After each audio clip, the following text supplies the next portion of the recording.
So anyway, I want to start this watch along with something that I said back when we watched The Phantom Menace together, and that is I don't think this is a very good movie. So if that's something that's going to upset you, maybe you don't want to watch so much, but I'm going to kind of break down where this movie really falls apart. It tends to be people's favorite out of the prequel trilogy. I guess the darkness of it is appealing. There are a lot more action sequences too, so that's cool. What's up, Caleb? Nice to see you, buddy.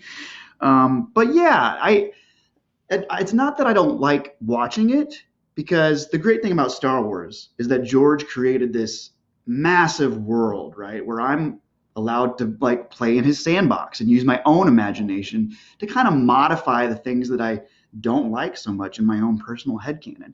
So that's what I do with movies kind of like Revenge of the Sith, that I feel like maybe hit the mark just a little bit. And it's interesting how popular opinion about some of these prequels has really changed over the years. Because, I mean, I remember being kind of picked on as a kid for being a fan of Star Wars because they were not well received at the time. But over time, as generations of fans grew older, because like when you're a kid, you don't really care too much. You're just excited to see lightsabers and whatnot. So now it has aged a little bit better, I guess. And it'll be interesting to see how the sequel trilogy ages. I suspect in 15 years, people are going to look back rather fondly on the old sequel trilogy. So basically, just a few things that I'm going to mention up front before we get started about where this movie makes the mark or misses the mark. It's really kind of choppy. So the pacing of the film is frankly very poor. And a big part of that is due to the lack of urgency with characters. There's a lot of scenes that start where people are just kind of lackadaisical walking around. And I will point those out as we go. Also, there are so many little scenes that, when added up together, create kind of this hodgepodge fabric of a story. So I tried to list out all of the small Coruscant scenes in this movie. And Coruscant, that's just one planet. And there's 24 of these itty bitty little scenes that are just stacked right up against each other. And I mean, that goes back to George Lucas's process, because he really creates his movies in the editing room, which is disastrous. You really should be creating your movie on the page or on set with your actors. If you're creating in a room in a computer, it's going to feel really artificial. If you're creating the movie on set and capturing the actor's real life performance, then it's going to feel real. So not to mention, well, I talked about the 24 different little scenes, and that is just Coruscant. But we're also bouncing back from Coruscant to Kashyyyk, to Coruscant, to Utapau, to Mustafar, back to Coruscant again. Whereas like in the previous Star Wars films, it's been a pretty, what's the word? Like the location narrative has been easy to follow. For example, with Empire Strikes Back, we watched Luke go from Hoth to Dagobah to Cloud City. Even in Phantom Menace, we watch Obi-Wan go from Naboo to Tatooine to Coruscant. Here, it's just kind of all over the place. And I'll count you down. We're going to go 3, 2, 1, go. All right? Everybody ready? 3, 2, 1. Play. Play, go. Same sort of thing. So while this whirly bop is spinning, and we hear the 20th Century Fox fanfare. Ooh, I gotta turn the volume down. I always forget that, because if I don't turn it down, it gets a little tricky to put up online. So there was a lot of speculation when this movie came out, like what the title was going to be, right? And fan theories were bouncing all over the place about what the movie was going to be called. And one of the weirder ones, here's the beautiful John Williams fanfare. One of the weirder titles for the movie was The Creeping Fear. The Creeping Fear. And I think Lucasfilm or like StarWars.com actually announced that that was the title on April Fool's Day, just to mess with everybody. But of course, Revenge of the Sith is the actual title of Episode 3, kind of a callback to the original title of Episode 6, which was going to be Revenge of the Jedi. But of course, Jedi don't take revenge. War! So we get the first mention of General Grievous. Ooh, I'm gonna have a lot to say about that character coming up soon. Now that well, I guess Dooku is still around too for a short amount of time. But basically, Grievous is going to be the new one leading the Separatist army or the Confederacy. So this first battle actually is a lot of fun. As I mentioned earlier, Stuart, how are you, buddy? Nice to see you, pal. As I mentioned earlier, there's a lot more action in this, which is even more jarring when we get to the slow scenes. To be like, wait, we just came from this high stakes battle and now we're in a slow scene. All right, so here we pan down. Notice this first shot is like over a minute, probably close to a minute and 20 seconds without breaking to another take. So the camera literally is following our two Jedis and their starfighters, and it will continue to follow them for quite a while. That's a really interesting way to use the camera to tell a story, is to just kind of keep pace with the characters. That's the sort of thing that George really should have incorporated during his quieter scenes or smaller scenes between a few characters. Yeah, Terry, I know you're a big fan of all uh, the war scenes and the battle scenes. But yeah, look at this shot. It's still going. See, in the sequel trilogy, JJ takes advantage of this sort of thing quite a bit. I don't think he gets to a full minute, but there's some long extended takes where it's probably 30 seconds following one character and then panning to another character. That sort of thing just keeps things really fresh instead of like the stuff that we got with Phantom Menace, where it's a wide shot and people are just standing or sitting around a table.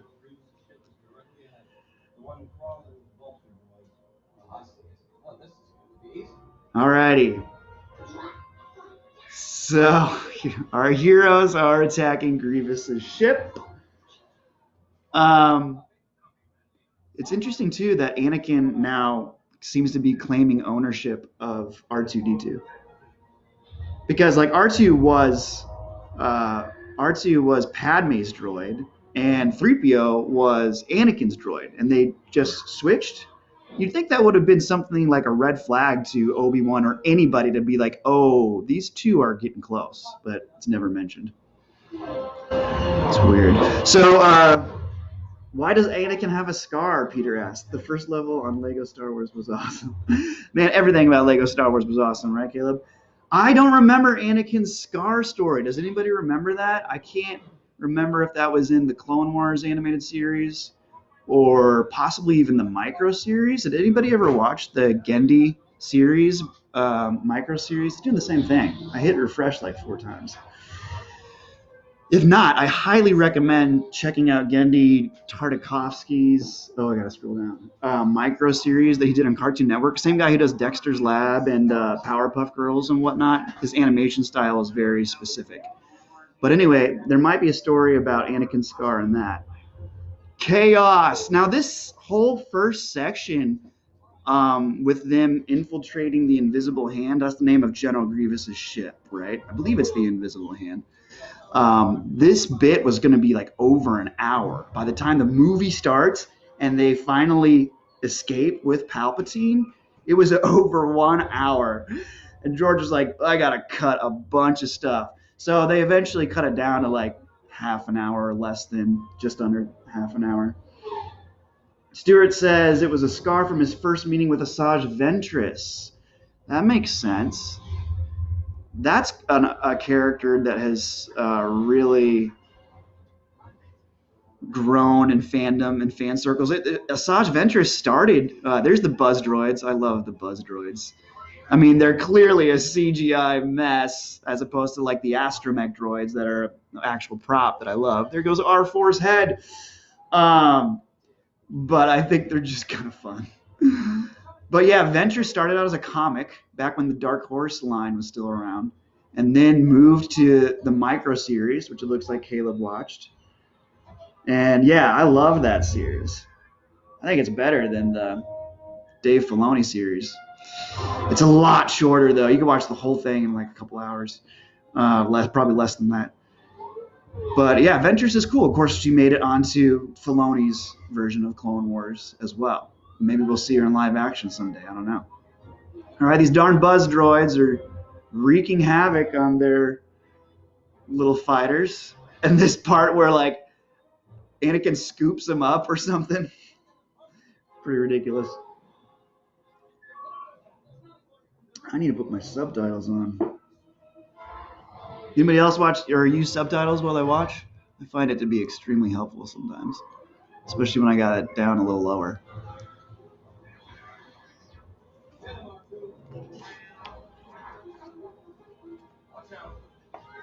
Yeah. So one thing I came up with was in this beginning, it was going to be 7 different battles on 7 different planets.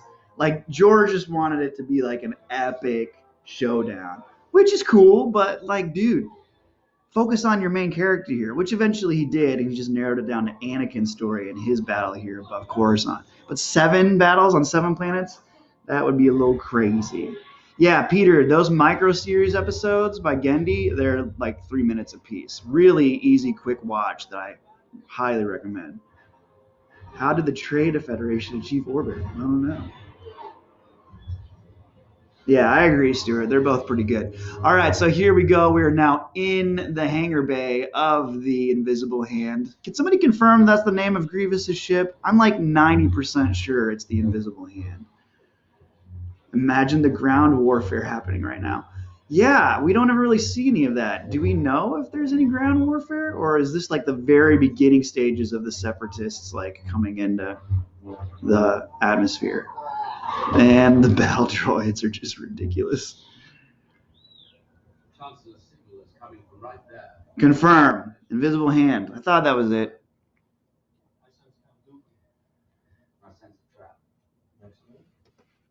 Yeah, I guess. Well, spoiler. I think most of you have already seen this movie. Also, it's been out for a while. But Anakin ends up decapitating Count Dooku here in a few moments. And that was not going to be part of this original opening. And here's Grievous. Yeah, the deleted scenes for this are fun. There's a lot of them like going through like a tunnel of water, something. So I have a lot of mixed feelings about General Grievous. He's a pretty cool design. As you guys are probably aware, I'm not a fan of fully digital characters. Josh Hitch, you can't watch this live. I'm so sad. That's all right. And the thing of it is, we don't know anything about Grievous. And that's the most annoying part. Like, people are giving Rise of Skywalker so much grief because they're like, we need an explanation about Palpatine and how he got here and blah, blah, blah, blah, blah. I'm like, guys, Palpatine's always been obsessed with cheating death. And he's been experimenting with cloning like for a very long time. So we already know what we need. With Grievous, we don't know anything about him. There's some pretty cool supplemental material that can be read. Like the old Expanded Universe had actually a really good book about his past on his planet. He's an alien, right? His species is called Kalish, and he got in an accident on a shuttle that basically was going to take his life.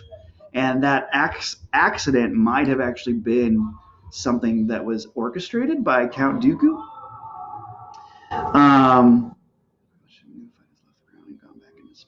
Oh, good to know, Stuart.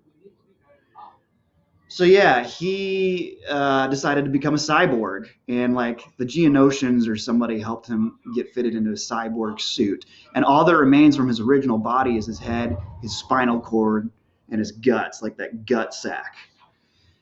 So, but he had this tragic backstory about how he was in, love with this other Kalish woman, and she died during the war on their home planet. And he literally changed his name to Grievous because he was grieving the loss of his wife. Like, that's pretty solid stuff. We don't get any of that here. And to add insult to injury, he kind of becomes a laughingstock. Like at one point, Mace Windu calls him a coward. And we really see that happening throughout the movie because he's always running away. And the cough is kind of silly. Like there's just a lot of silliness now with the droids. And Terry, you've talked about this, but I don't love that when all these droids that are supposed to be really frightening become a joke. Yes, Terry. Yeah, I couldn't agree more. Stop using the droids for comedic relief. The only time it really works with droids is when we have 3PO and R2D2 that have a solid relationship organically playing off of one another to make like good humor. None of this I'm quite beside myself stuff from Attack of the Clones. Hairstyles are miles better in this movie. Yeah, Peter, I love that about the hairstyles. Ewan McGregor, like he and of course the production team were really emphasizing how can we get closer and closer to the Alec Guinness look in A New Hope. All right, so here's Christopher Lee. Also notice Palpatine sitting in a throne that is very similar to his throne in Return of the Jedi, and I guess Rise of Skywalker at this point. So Dooku, Christopher Lee was only on set for 1 or 2 days. He was also shooting Return of the King, for all of you Lord of the Rings fans out there. So they had to kind of move his shooting schedule around. Did Dooku need to do the triple front flip? When you can do a triple front flip, you do a triple front flip. Oh, that's funny. Yes, dude, that's true.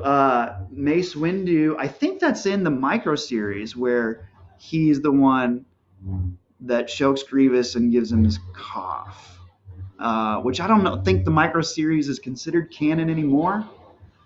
Here's a good shot of the super battle droids.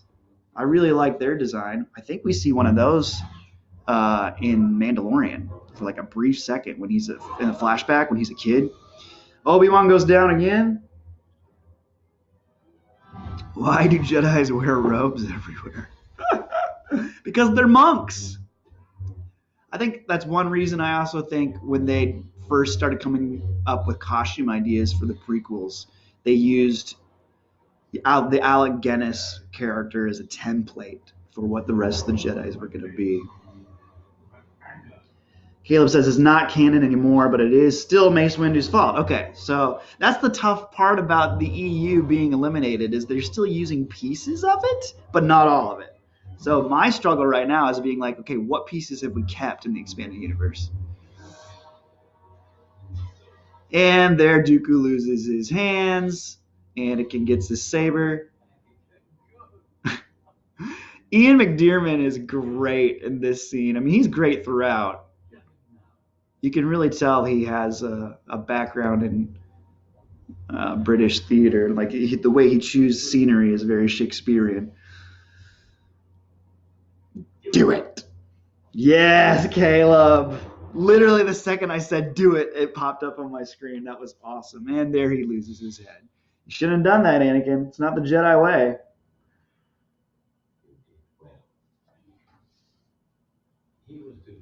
It's interesting too that during all of this, Obi-Wan is just knocked out. Oh, another thing that I found out that like Palpatine was using against Anakin in the scene is he was telling Anakin that Dooku apparently paid the Tusken Raiders to capture and torture his mom.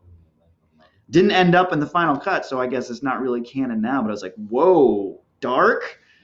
And I don't know if that was meant to be actually what the Sith were doing in order to escalate his fall of the dark side, Anakin's fall of the dark side. But wow. Here's an interesting moment where Palpatine tries to persuade Anakin to do something and Anakin stands firm and says, no, I'm not doing that. He hasn't completely like drunk the Kool-Aid. He's like thinking about picking up the Kool-Aid cup, but he hasn't drunk it yet. There goes his head. Yeah, old Anakin Christensen doesn't always pick up on. It's weird that none of the Jedi put together that. I guess since they don't get a chance to really see Sidious, it sort of makes sense that they have no idea who the Sith Lord is. There's also I wish they discussed the Sith Lord issue more throughout this film, and I'll talk about this later. But like when Anakin figures out the truth, you're a Sith Lord. It's almost like we as an audience forgot, oh yeah, they're searching for the Sith Lord. That's a part of this story because there's just so much going on. It's all over the place. I don't know why the Tuscans would do something like that. It makes sense now. Yeah, it does kind of make a little more sense. The Tuscan Raiders would have had more of a reason to just kidnap Shmi. I mean, what good is Shmi gonna do to their camp? All right, so the ship has completely ripped in half at this point. It looks like we got a pile of droids. Apparently, Grievous's cough. This is something that I learned when I was researching like the sound design for the film. The rumor is that it's actually George Lucas's cough. I guess he got sick on set, and Ben Burt, the sound designer guy, sound editor, was like there with his microphone. I'm gonna capture this cough for sure. And then Obi-Wan wakes up to find that he's in the middle of an elevator shaft. Hate it when that happens.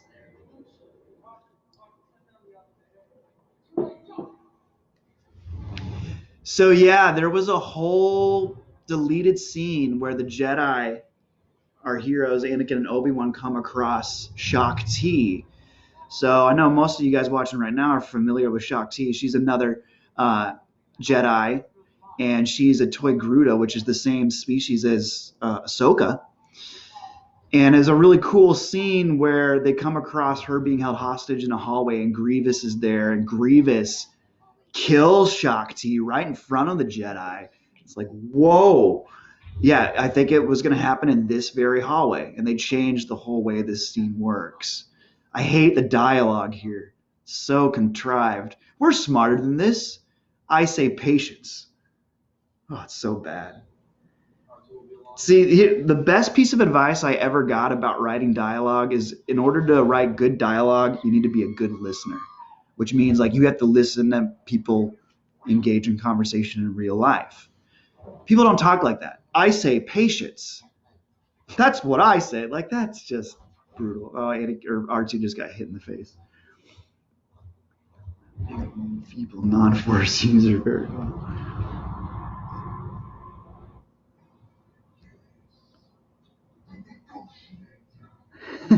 Were there other moments where Shaak Ti was supposed to die, Stuart?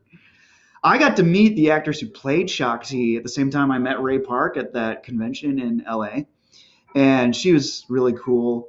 I forget where she's from, but she had an accent. I don't remember where she's from. But I asked her about that scene, the deleted scene. And I was like, hey, I know as an actor, like, that's got to really suck to put in a couple days of work and have your scene cut. And she was like, yeah, it was really hard. But I also have hope that maybe Shaak Ti can come back for the future. I was like, I hope so too, my friend.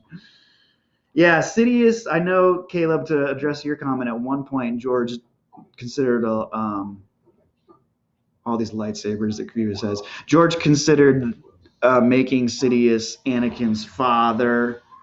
Really, I guess, didn't quite make it into the final. The whole idea that that's the case is weird to me, especially now with the sequel trilogy, because Rey is his granddaughter, and that would mean Rey and Ben Solo would be cousins.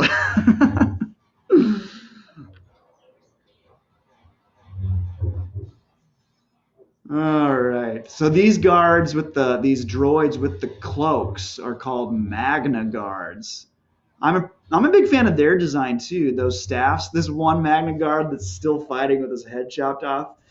They're a pretty cool look. And unlike the standard issue battle droid, they actually have a toughness about them that's enjoyable. Oh, see, Stu, I didn't know that Anakin at one point stabbed Shaak Ti during the Purge, the Great Jedi Purge. That makes sense.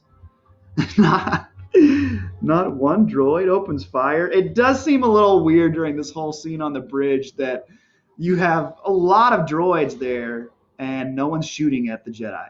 So here Grievous runs away because that's what he's known for, because he's a big coward. But I do love the way that he flies out of that window and uses that grappling hook. It's awesome. Caleb, touche. Caleb says it's not like George has shied away from siblings kissing or cousins kissing before. Yep. Thank goodness there was one scene that got cut out of Empire Strikes Back where Luke and Leia are just like going at it, eating each other's faces, and thankfully that got cut for good. Yeah, Stuart, I agree. I really like that scene. If you haven't seen that deleted scene with Shakti yet, you all should check it out. The dialogue in it is a little odd too. I think George was really trying to push the camaraderie between Anakin and Obi-Wan, which is good. I'm glad that he made an attempt. I just think some of the dialogue again came off super forced. George didn't hire another writer to help him on this one. If you watched my Attack of the Clones commentary, you might remember that he did hire somebody to come in pretty late in the process to help with the third and final draft. But in this one, as far as I know, it's pretty much all him. Oh, here's where the ship rips in half. I missed it. I said it was earlier and I was wrong. Terry, I believe most of the lightsabers that Grievous collected were from him killing Jedi. I know that the first one, and again, this is in the legends, so I don't know if it's still true, but Grievous acquired his first lightsaber by killing a Jedi, and then it kind of became a hobby of his, I guess. We're still flying half a ship. Oh, he tried. George tried to make jokes. Ooh, if that's true, that's brutal, Stuart. Separate Padawans from their masters and then take them out. Poor Padawans. There's a lot of green in this on the bridge of the Invisible Hand. I always thought that was an interesting color choice. All these bright green lights. I do like Anakin's hair, though. Gotta say. Meanwhile, Palpatine's like, if I don't make it, my entire plan is gonna hit the crapper. Terry says, "Is that true?" Which question are you asking? The one that Stewart? I don't. If you're asking about Stewart's comment, I'm not sure. This is a cool shot where the camera actually goes from far away all the way up to the glass of the bridge. I do like another happy landing line for you in there. Okay, there's a cameo for the Millennium Falcon here, I believe. So if you look, as soon as their ship lands, right underneath it, you'll see the Millennium Falcon. Here it is, bottom right screen. I kind of like that. Except it begs the question of like, okay, if the Millennium Falcon is in Coruscant, so this is before Lando has got it, or is Lando at Coruscant? I don't know. Stupid younglings.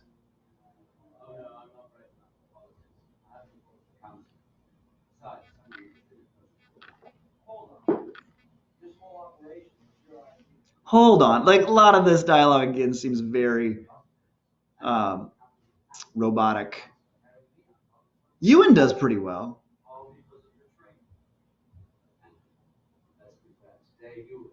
That costume looks great on him too.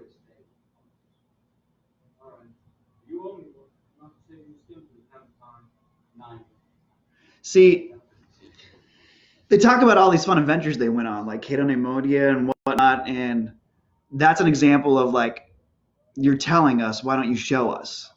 If you remember, I talked last time about good writing shows doesn't tell. Like, we want to see them bonding, not be told that they had an experience where they bonded.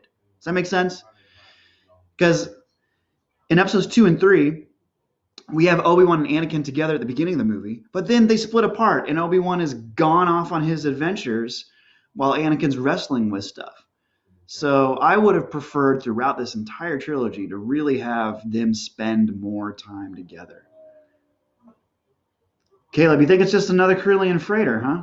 Okay. I guess we'll have to consult George Lucas on that one. As they keep saying, it comes off as prideful. I like that, Terry. Meanwhile, Padme's hiding in the shadows. I don't know why she doesn't just come out with the rest of the politicians. And how does nobody else? I mean, the other senators should see her standing there awkwardly behind the pillar, right? Like, if you're trying to keep this, and then here they are making out. Again, Padme's hairstyle is similar to Leia's from the very first movie. This one is actually the closest to that one. I mean, I don't think she's showing at this point.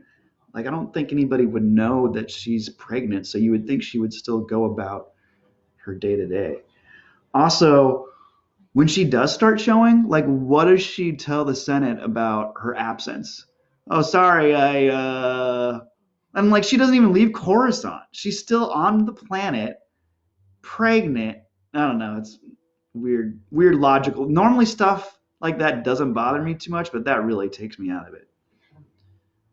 Hard to make him a bad boy. Terry, yeah, they do try to make him a bad boy. The darker hair, the scar, more black in his costume design as to the light brown or the gray. And now she has revealed that she is with child, and Anakin's like, this could be bad. Natalie actually does really good in this scene. I wish she had more to do in the movie throughout. Yeah, there was a whole nother subplot for Padme as well at one point, but that got cut too. Here we get to hear a little bit of John Williams' theme from episode 2, the Across the Stars theme. Look at that digital environment and that fake light coming through the pillars. Sorry, guys. I just hate all the CG. It's so sterile. All right, so here we find out where Grievous is running off to. This is the planet of Utapau, which is a sinkhole planet. And this is a pretty quick scene. I don't think there's really much to it besides him getting off of the ship. I don't think we get to meet any of the alien species.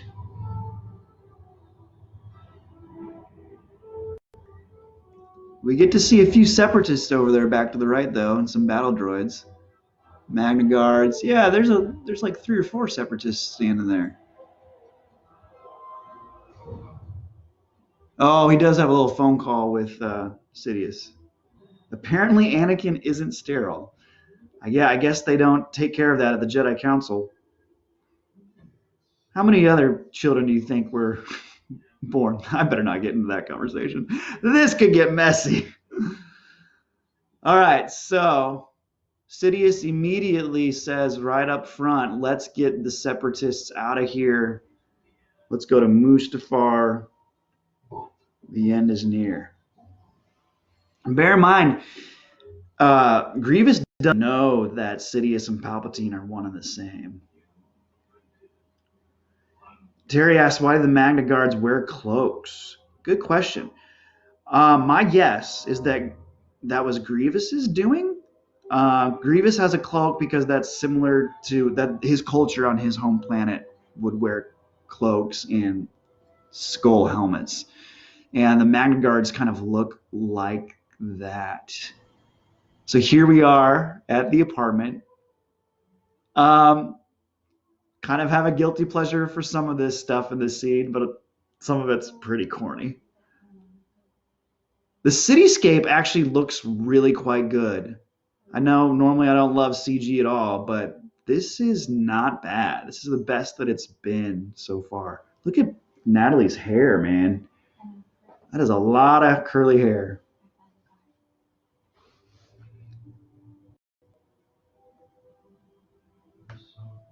Terry says, I want a skull helmet. Me too, man. The Kalish species has some really cool, like, warrior armor. It's very earthy. I don't know. If you haven't checked it out before, you should. I'm telling you, Grievous had potential to have a really cool backstory, but none of it's addressed. Love has blinded you. Okay, see, that whole blind doesn't make any sense. Notice she's wearing the necklace that baby Anakin gave her in Phantom Menace. She says, you're so beautiful. And he's like, oh, wait, what does he say? I can't remember. You're so beautiful. Only because I'm so in love. No, because I'm so in love with you? And love has blinded you? Like, those 4 lines, if you really write that out and try to think through it, you're like, those 4 lines don't make any sense at all. Pearls. I love that Padme wears pearls to bed. I think I've got one of my sets of pajamas in the room with pearls on it. I think it's so bad in that scene. Yeah, Caleb, it's not good. I think what I like about the scene is Natalie looks good. And look at those abs, Hayden Christensen. You know, he bulked up and put on like 25 or 30 pounds of weight for this film because George was like, I want you to be thicker. So this is an additional hallway. And then out here, of course, we never saw any of this in Attack of the Clones. So this is supposed to be the same apartment that she's in. We're just now allowed to see more of it. He's got bad dreams again, never a good sign. So she wears what she wants to bed. Yep. She wears pearls and this little necklace. There's a name for like the wood or whatever it is that Anakin carved that out of, and I don't remember what it is. I like that she's wearing it. Honestly, I kind of wish it was incorporated more earlier in the trilogy because I don't think we see it at all in Attack of the Clones. And it's stuff like that, little stuff like that are threads pieced throughout the story that really add up to more of an impact at the end. It's a problem with a lot of the stuff that I have at the end of this movie is like George wants it to have a really impactful finish that hasn't quite been earned. I'll talk more about that later, but nice abs.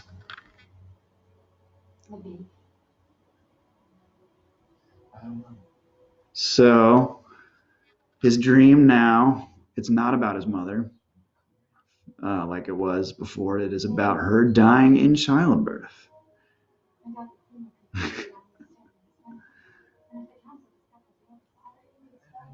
See, the interesting thing about Padme's original subplot was it was all about her discussing an alliance, the Rebel Alliance, with Bail Organa and Mon Mothma. And a lot of those scenes that were shot, you can watch them, they're pretty boring. They're more of people sitting around. And instead, I think if we dealt with Padme's story of her trying to deal with this information and how she's going to continue to serve or how she's going to lie to the Senate about her pregnancy, that is so much more interesting and has this emotional weight to it because it's a more personal thing than the bigger, broader story of putting together the Rebel Alliance. All right, so here's Anakin coming to Yoda for counsel. I was always kind of wondering if this was a meeting that Anakin requested, or do the Jedis have like daily counselor sessions with certain masters? Like, is Yoda Anakin's counselor, school counselor?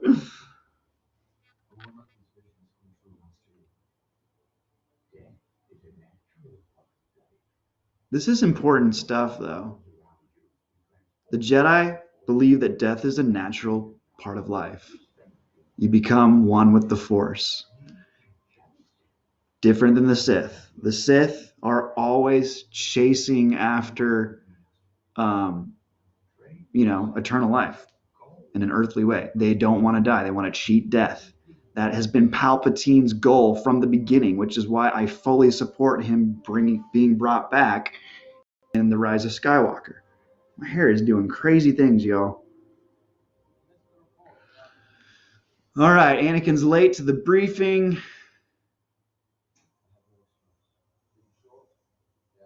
Things are going well. Terry says I go to Yoda for counseling. Yeah, me too, man.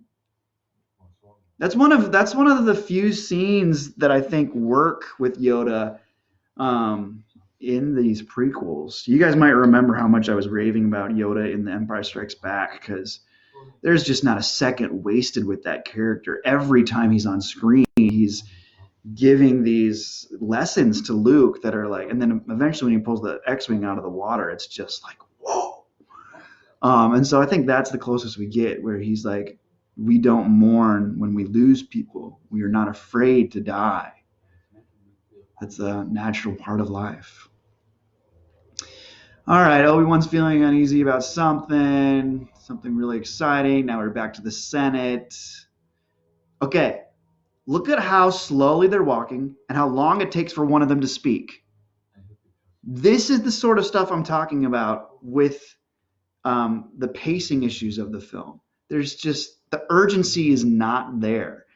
You should never start a scene with characters walking that slowly and waiting to discuss something. I was always taught that when you're writing a scene, you almost want to start the dialogue in the middle of the conversation and let the audience pick up on what's going on, because the audience can do that. All right. Anyway, what they're talking about here is that Palpatine wants Anakin on the Jedi Council, right? Because Palpatine wants to get his fingers in there, and he knows that he can manipulate Anakin to do so. Once Palpatine gets rid of the Jedi Council and the Jedi altogether, he's going to have a much easier time becoming Emperor of the Galaxy. So we'll see what the Jedi Council says. Do they like this idea? No. It's also interesting. See, here's part of what makes this kind of a truncated story. It's like Palpatine tells Anakin he should be on the Jedi Council. But then how does the Jedi Council find out that that's what Palpatine wants? Does Palpatine come and tell him this directly? Or does Anakin just show up and he's like, hey guys, guess what? Palpatine says I should be on your little team, and I think that's what we need to do. It's choppy. It's not as clean as I'd like it to be. So basically they're like, yo, you can be on the council, but you're not a master, which has never been done. Usually if you're on the council, you have to be a master. Peter likes the red use. There's a ton of red. All that carpet, that scarlet carpet. Yeah, Terry, why is he going to talk to Palpatine in the first place? See, that is a great question. Like, that's another relationship that really needed more work to develop organically over the course of these 3 movies, is the Anakin and Palpatine thing. Like, how often are you going to Palpatine's office, and why? Are you just going because you're friends? All right, now we're discovering that there's issues on Kashyyyk, and we're going to learn about this whole subplot where Yoda goes to help out the Wookiees on Kashyyyk as they battle against the Separatists. That's more earthly tones. They said we're supposed to be neutral. Interesting observation, Peter. Also, there's supposed to be 12 people on the Jedi Council at all times. So with last minute, they decided to throw Anakin in. Do they have to like kick somebody off of the council? No, they probably add 13, and that's why everything goes to crap, because 13 is an unlucky number. All right, here's when we find out the real reason why they decided to put Anakin. They agreed to Anakin being on the council because they have a special job for him, right?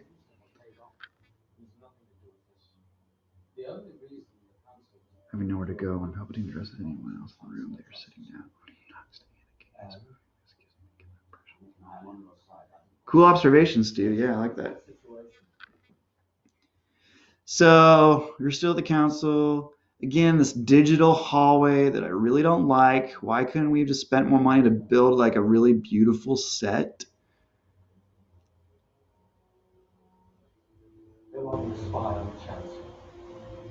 They want Anakin to spy. So basically, Palpatine wants Anakin to spy on the Jedi, and the Jedi want Anakin to spy on Palpatine. So there's a big trust issue going on. What about the droid attack on the Wookiees?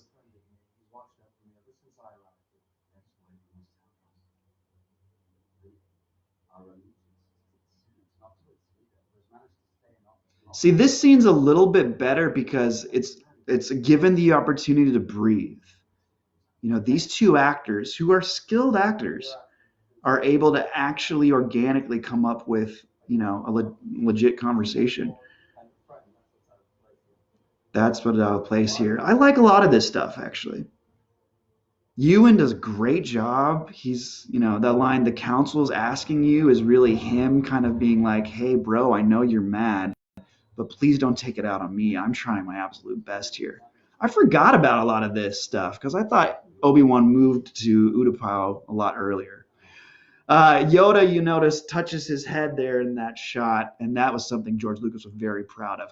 Okay, so this scene is a lot about the Chosen One, so I'm going to shut up so we can listen to this. So the prophecy says, is he not the chosen one to destroy the Sith and bring balance to the Force? That's what we're given. Yoda says, perhaps we misread it. There's no further explanation about Yoda's line there. that would be something that George failed to clarify. He's always been very vague about the prophecy and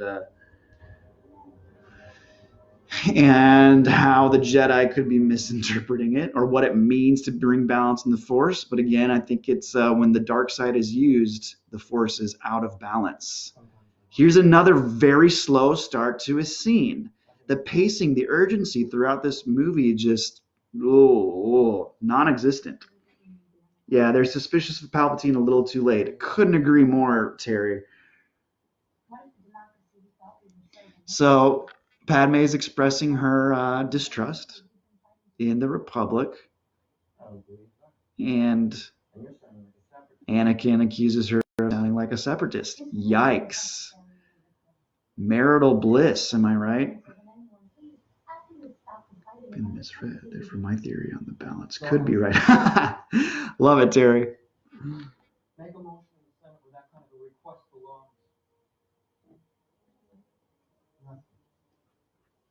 This scene's not bad too. And I love those couches, man. See, this is good quality set design. Give me a real set. Hold me like you did by the lake on Naboo. Yeah, well, the scene started off good. Now it's starting to get a little corny. This dialogue might even work if George as a director had escalated Natalie's performance. Again, I'm not blaming the actors for anything here. I think it's all about the pursuit of the character's wants and objectives. We don't really know what Padme wants throughout this film, unfortunately. All right, so here we are at the Opera House. Anakin's running up the stairs. George Lucas has a cameo here somewhere. On the left screen, you see him and his daughter as Anakin goes into the door to the box. By the way, if you all want a timestamp, I'm at 43 minutes and 10 seconds. 43:13. This is the epic Darth Plagueis scene. I know I got some Darth Plagueis fans out there. This was something the fan base really latched onto, was the Darth Plagueis stuff. And a big part of that, of course, is the novel about Plagueis. Apparently, George wanted this scene to play out at Palpatine's office as well, until a lot of the production crew was like, no, we have too many scenes at the office. Can we please move it somewhere else? And thank goodness they did, because I agree, there's way too much going on in that stupid office. And we get to see this space, which is like a whole new part of Coruscant. And there's something to be said for like them casually watching something and being entertained and discussing such serious matters as they are. It's a nice juxtaposition. Why is no one required to show a ticket to the show? Peter says. Great question. Maybe they were taking tickets at the door? All right, so here we have the puppet master planting seeds of doubt within Anakin's head.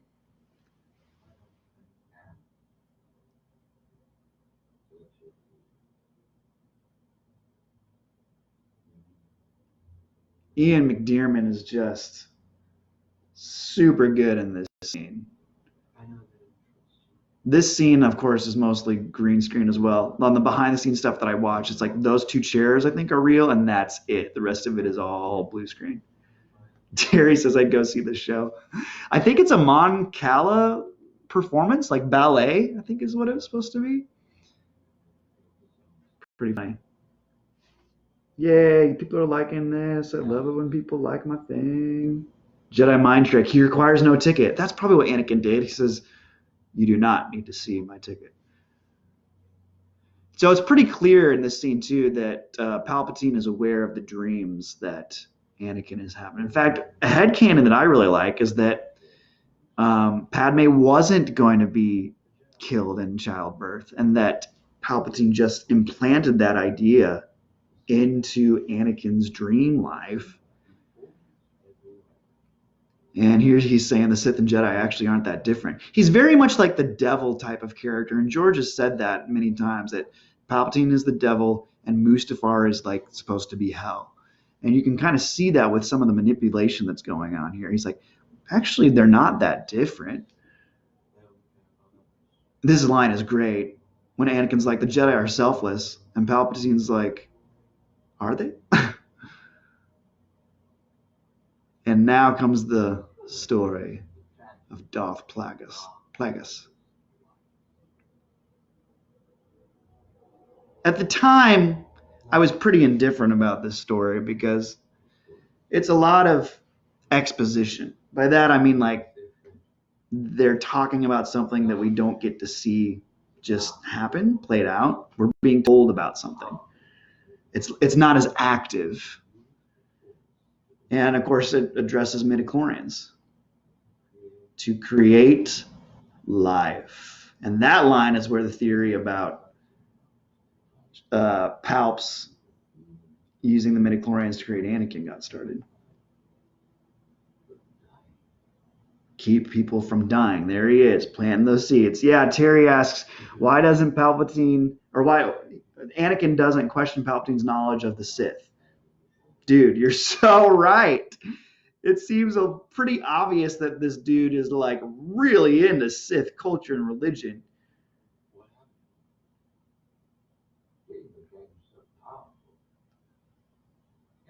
And even though it's not said in the movie, we know as fans now through the novels and stuff that Plagueis was Palpatine's mentor, his master. And so when he says here, he taught his apprentice everything he knew, then his apprentice killed him in his sleep. Palpatine obviously is that apprentice. And this look on Ian McDiarmid's face is great. He could save others from death, but not himself. Yeah, I agree, Terry. It's pretty obvious that Palpatine knows way too much about the Sith culture. I guess Anakin's just so blinded by this idea of I gotta save Padme, what am I gonna do? He's just a senator. He couldn't possibly be bad. All right, here we are in Kashyyyk. First time we get to see it on screen, with the exception of the holiday special, which, by the way, a lot of this design for these trees and houses, these Wookiee houses, was taken from the Star Wars holiday special. If you haven't seen that yet, don't. It's awful. And, of course, we got old Chewbacca back again. If you want a timestamp, guys, we're at 48:36. There's Yoda chilling. He's good friends with the Wookiees.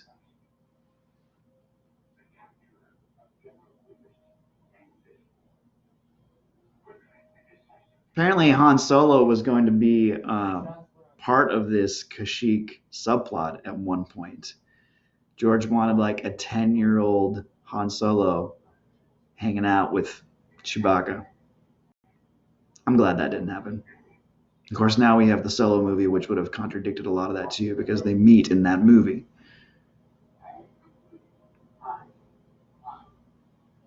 They're all agreeing about something. See, there's a lot of for every action sequence, for every exciting action scene, there's an equally boring talk scene. Which, yeah, goes back to my argument that the pacing of the film was just off. Okay, these Wookiees, so the first 5, I think, are actual dudes in suits, and then everybody behind them is a digital Wookiee, which is impressive. They changed the way that the costumes were made, too. Like, they added some sort of cooling system that ran like cold water through all these tubes and helped the actors stay cool. We get to see some new tanks and new droids. This is all the stuff that my boy Terry likes a lot.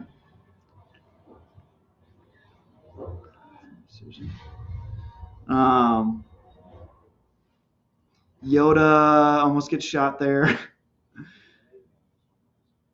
All right, so this is where Obi-Wan leaves. This is the last time they see each other before Anakin's turn.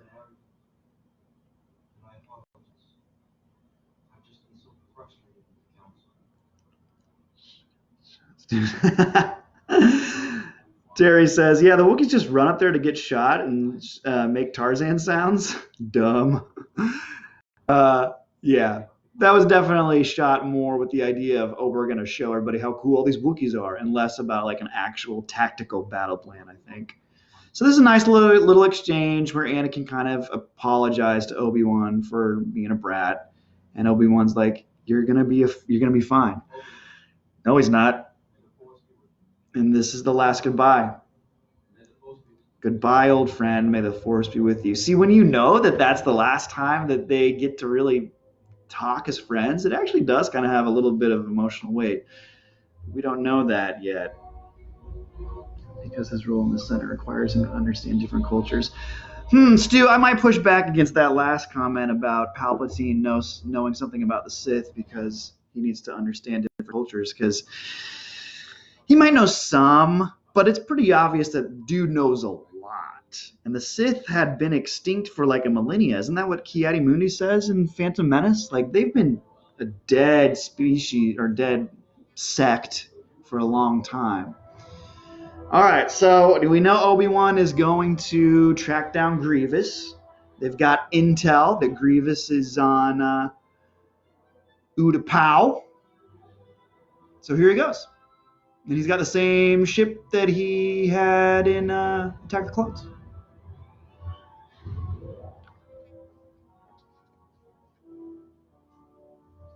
Ooh, and there's another dream of Padme suffering. Ooh, again, I wish Obi-Wan and Padme had a better dynamic throughout this film. Would have created for a lot of interesting drama, especially when the scene here, because Anakin senses that Obi-Wan was around. And this is annoying. He says Obi-Wan's here, and Padme's like, yeah, he came by this morning. Why didn't we see that scene? See, that's an important scene that we as an audience have to see to really follow these characters through their story. We need to see Padme and Obi-Wan connect to understand Anakin's jealousy. Otherwise, there's not a big impact here for Anakin's story. He's like, oh, Obi-Wan was here. That makes me mad. If we were able to see and not be told that it's making him mad, would have been way better. Terry says, wouldn't knowing about the Sith be dangerous? Like it might infect them. I don't know, man. Maybe.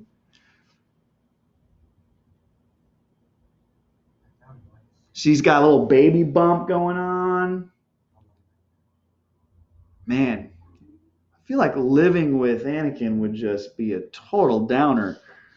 Found a way to save you from my nightmares. They're just dreams, dude. I mean, I guess since what happened with his mom did come true, there's a little bit more of a scare, but still. Okay, so about Utapau, I think that's where we're at now. Yep.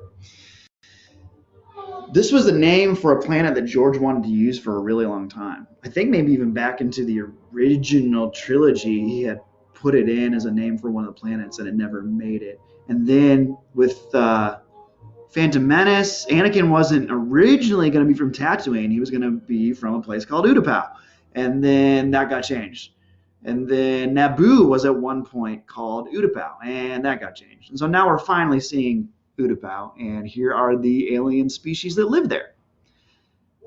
These tall guys are called POWs, I believe. And the actor in this suit is the guy from the Mad Max movies and the Pirates of the Caribbean movies. This dialogue here is a little strange. I think they're meant to be kind of like the little guys too that are native to this planet, or I don't know if they're native, but they're living there now. The ones that are like the working force people, they are called the Utai. So this dude's leaning in and telling Obi-Wan the truth that the separatists are there. And then this last little bit of dialogue is what really irritates me. Obi-Wan tells them, if you have warriors, now's the time. And you're like, now's the time? Like right now? Like this very second? Or like now is in like a couple hours when the rest of your people get here? And then as the this Powell character, I think his name is Tion, leaves, he's asked, is he bringing warriors? And he's like, he didn't say. It's just so very awkward. I don't know why George thought that was making any sense. we see that Obi-Wan is still there. Again, it goes back to what I was saying earlier about writing good dialogue means you have to listen to real conversations. That exchange was not something that would happen in a real conversation. If somebody said, now's the time, then your response would be like, okay, so do you want me to bring them down the second? Right? Ugh, frustrating. All right, so this big lizard thing that Obi-Wan has found, it's a beast called a Varactile, and that one's specific name is Boga. And here we are with Grievous, and he's just now telling the Separatists, oh, hey, we got to leave and go to Mustafar. Yeah, Terry, I think Padme is certainly stressed out enough. Because they posed the greatest challenge. I love that line that Grievous, he's like, it's a volcanic planet. You will be safe there. I'd be like, it's a volcanic planet? Like, how many volcanoes are we talking? Because that does not sound very safe. Apparently, the scream of Boga, the Varactile, was used in one of the re-releases of A New Hope for when we see Obi-Wan for the first time. When Ben Kenobi comes down after, Luke is getting attacked by the Tusken Raiders, he makes a siren noise. It used to be like a whoop, and then it got changed to the sound of the Boga, of the Varactile. And this hello there it is a callback to the Alec Guinness hello there from A New Hope when he first says that. A Jedi comes and your surveillance sucks. Yeah, I'm assuming, Terry, that maybe they just didn't have enough time to set up a really good surveillance system here in Utapau, because Obi-Wan continues to find his way through these fortresses rather easily.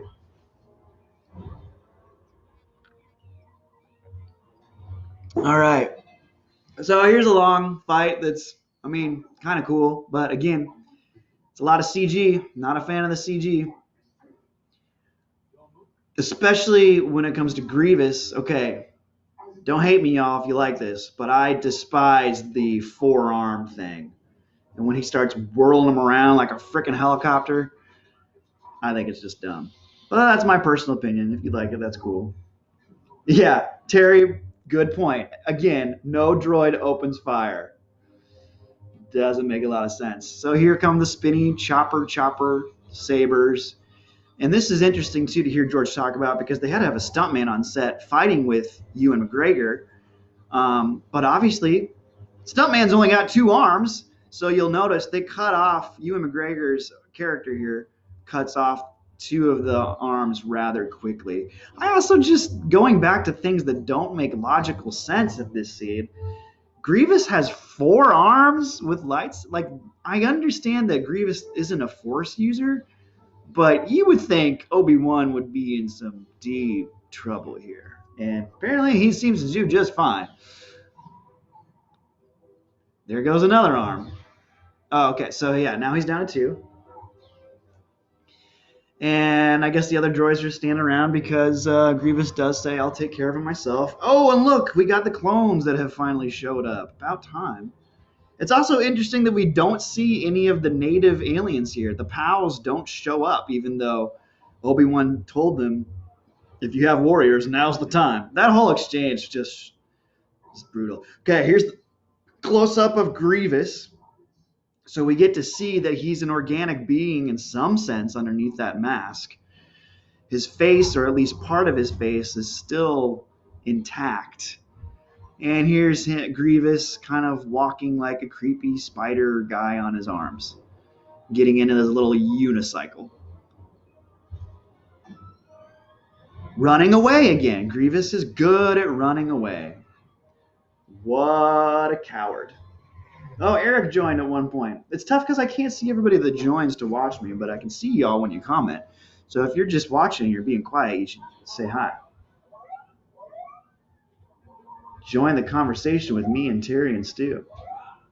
It is much more beautiful out today than I thought it was going to be. I was hoping it was going to rain so I'd have more people watching live, but I know a lot of people are watching this after the fact too, which I really appreciate. All right, so Obi-Wan has hopped back onto his little Varactile, and his rather big Varactile, and he loses his lightsaber again. For somebody who gives Anakin a lot of grief about losing his lightsaber, he sure loses his a lot. I agree on one sword versus four. Thank you, Terry. Your eyes wouldn't be able to track all the movements, right? Right? See, and that's part of the problem is in the effort to be really cool and look cool, they lost realism. They just lost the realism between these characters. Anyway, all right, so here's another short scene at Coruscant. We get to hear Mace's perspective on this. He's finally picking up that maybe something is wrong, and maybe the Chancellor is part of it. Ki-Adi-Mundi says, yo, if we capture Grievous and Palpatine doesn't resign, we need to make an arrest. Again, these are pretty big pieces of information that I just feel like should have been escalated and directed to be like at a higher state. Just urgency. I mean, as an actor, I'm coming from this from an acting standpoint because that's what I do. You have to see your characters fight for what they want. And I'm just not getting that really from the Mace Windu character so much in that scene. All right, so Anakin goes and he's like, yo, pretty sure we got Grievous. He's on Utapau. And Sidious / Palpatine is like, I got to take full advantage of every second I get with this guy to continue my manipulation. Cameron was here. Hi, Cam. I don't know if you're watching, but I'm glad that you're here, or that you joined at one point. Okay, I think this is the long scene where Anakin finally figures it out. I know there's things about the Force they're not telling me.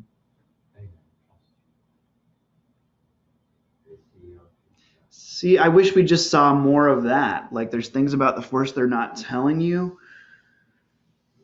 It would have been nice to see Anakin butt heads a little bit more with Mace, probably. Because there's like a little bit of that anyway. Cam, hey, buddy. Oh, you got to go to work. Thanks. Thanks for the info. So this scene, again, this piece of artwork behind them is all digital. It looks really good, but it's digital. Okay, so I need to probably shut up real quick and listen to some of this dialogue because this is where Palps reveals he's the Sith. If you want to be a wise leader, Anakin, you must embrace all aspects of the Force. He does present a pretty convincing argument. And again, I think the world of Ian McDiarmid. He's a really talented actor. Learn to know the dark side, and you'll be able to save your wife. See, and because he knows that's the number one thing that Anakin has on the brain. That smile that he has at the end. Just little stuff like that is really effective. Okay. So Anakin draws his saber out, but doesn't kill him like he did Dooku, so I guess that's good. Josiah joined for a hot second. Hey, buddy, how you doing? Here's the weird thing. I understand that he doesn't kill the Sith Lord. That's good. But shouldn't he maybe like get on the comm link and tell the Jedi, hey, I figured out the truth? Like, why does he leave the office to go track down Mace Windu and tell him? It's just, this is a nice little bit by Ian McDiarmid, really chewing the scenery up. It gives you focus. What I mean by that is just like using these words to really create an ominous to his performance, I guess. I think these statues in the background too have like a cool backstory, but I don't remember what they are. Maybe they relate to the sequel trilogy or something. Power to save Padme, and then one last little smirk. He's the devil, y'all. He's the devil in disguise.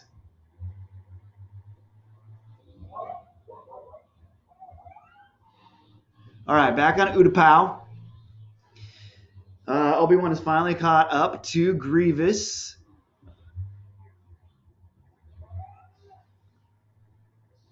A lot of this is just fine. See, it would have been more interesting if we had a connection to this villain, if we knew anything about this villain other than the fact that he looks kind of cool. And that goes back to my theory about Darth Maul. Imagine if this was Darth Maul that Obi-Wan was still fighting. Droids have shot this scene to better incorporate the decor.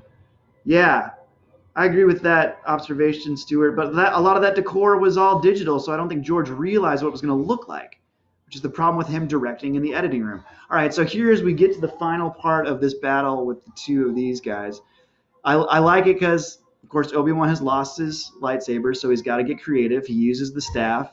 He resorts to punching Grievous, and that doesn't go well.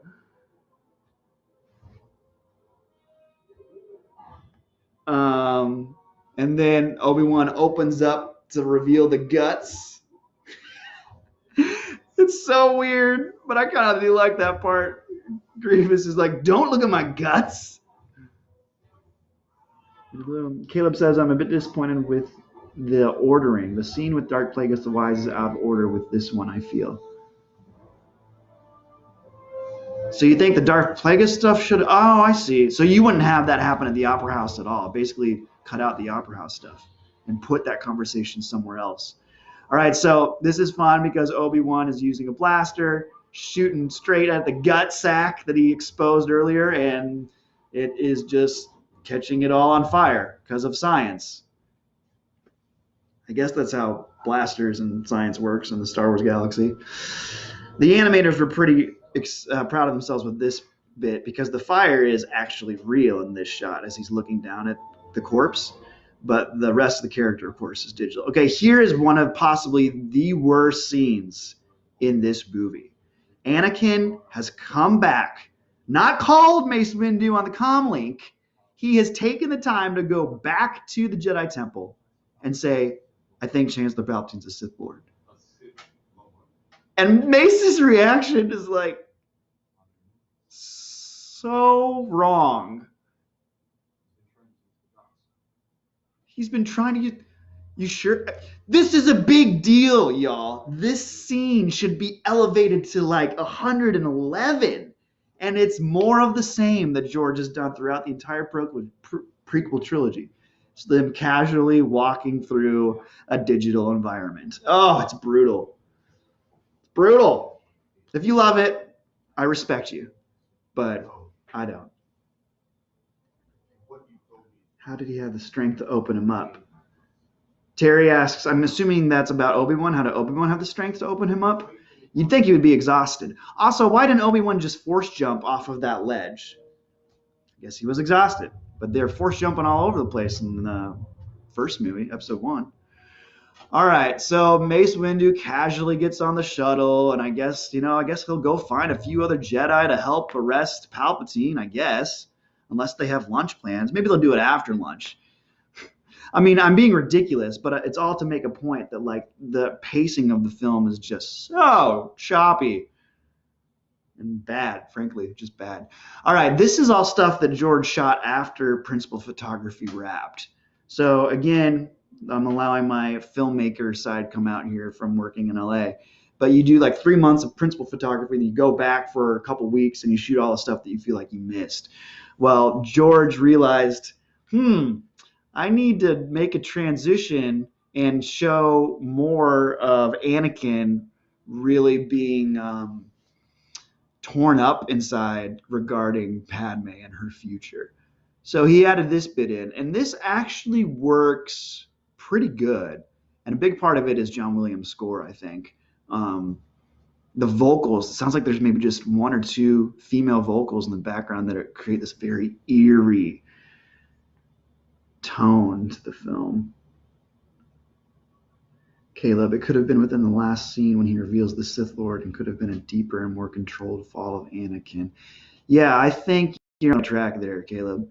The scene where Anakin does finally turn, again, feels forced. It doesn't feel quite organic enough. Stu, I would have been afraid to call a Jedi. I would have been afraid to call a Jedi while I was in close proximity to the actual Dark Lord of the Sith. Perhaps Anakin felt safer revealing Palpatine's identity in the company of the other Jedi. That's fair. My only thought was, if you leave him, he's going to get away. And why don't you bring as many Jedi as possible for a Sith Lord? That should have been it's a pretty big deal. I agree. Mace walks in with 3 other dudes, and those guys go down immediately. It's just like, I thought you all were supposed to be like the best of the best of the best, to borrow a line from Men in Black. Uh, there's a lot coming up I don't like here. So Sidious's spin up out of this chair is so bad. Here it comes. It's treason, then. And there's like a little vocalization, like a little snarl, growl, and immediately chops up Sacy Tin. Kit Fisto makes it for like a hot second before he gets sliced in half. It's just, I think part of the problem was, I am the Senate. I just saw that, Caleb. Part of the problem was George really wanted to use Ian McDiarmid's face as much as possible in the scene, right? Which is a great idea. But dude's, I forget how old he is in this. I want to say late 50s, early 60s. So he couldn't move as well to really do a lot of the fighting. And then, again, maybe you don't have him fight with a lightsaber. Is there another creative way we can come up with to have him fight? Be it force lightning or force projection or just telekinesis stuff. Kind of like what I said with Yoda at the end of Attack of the Clones. I just have such mixed feelings about Yoda with a lightsaber. It's almost like he's at such a level that he's beyond dueling with a lightsaber. And I feel like Sidious might be in the same camp as that. Yeah, they killed Kit Fisto. Kit Fisto's a good character. Such bad fight choreography. Yeah, they had to really modify a lot of stuff for poor Ian McDiarmid because he's just an old guy. Mace Windu's face. Both of their faces when they fight in the scene are pretty hilarious, Caleb. So one request that Samuel L. Jackson had, though, was like, if I'm going to die, George Lucas, I want to go down dying like in an epic way. And like George took that to the max. I do like this purple lightsaber, though, as it's pointing at that angle towards the camera. Oh, and originally in the script, Anakin was going to be one of the Jedi who came with them, or he was already there, and basically the idea was Anakin was going to be stuck watching but not doing anything. But then George decided, well, if he doesn't do anything, then he's kind of already chosen what side he's going to be fighting for. So he changed it to have Anakin show up now. All right, so we see the Force lightning. And Mace somehow is the way he is positioning his saber is forcing the lightning back onto Darth Sidious, which is causing his scarring that we see for the rest of the franchise. The Jedi are taking over! I love these lines you guys are writing in during these moments. These lines that out of context sound so ridiculous.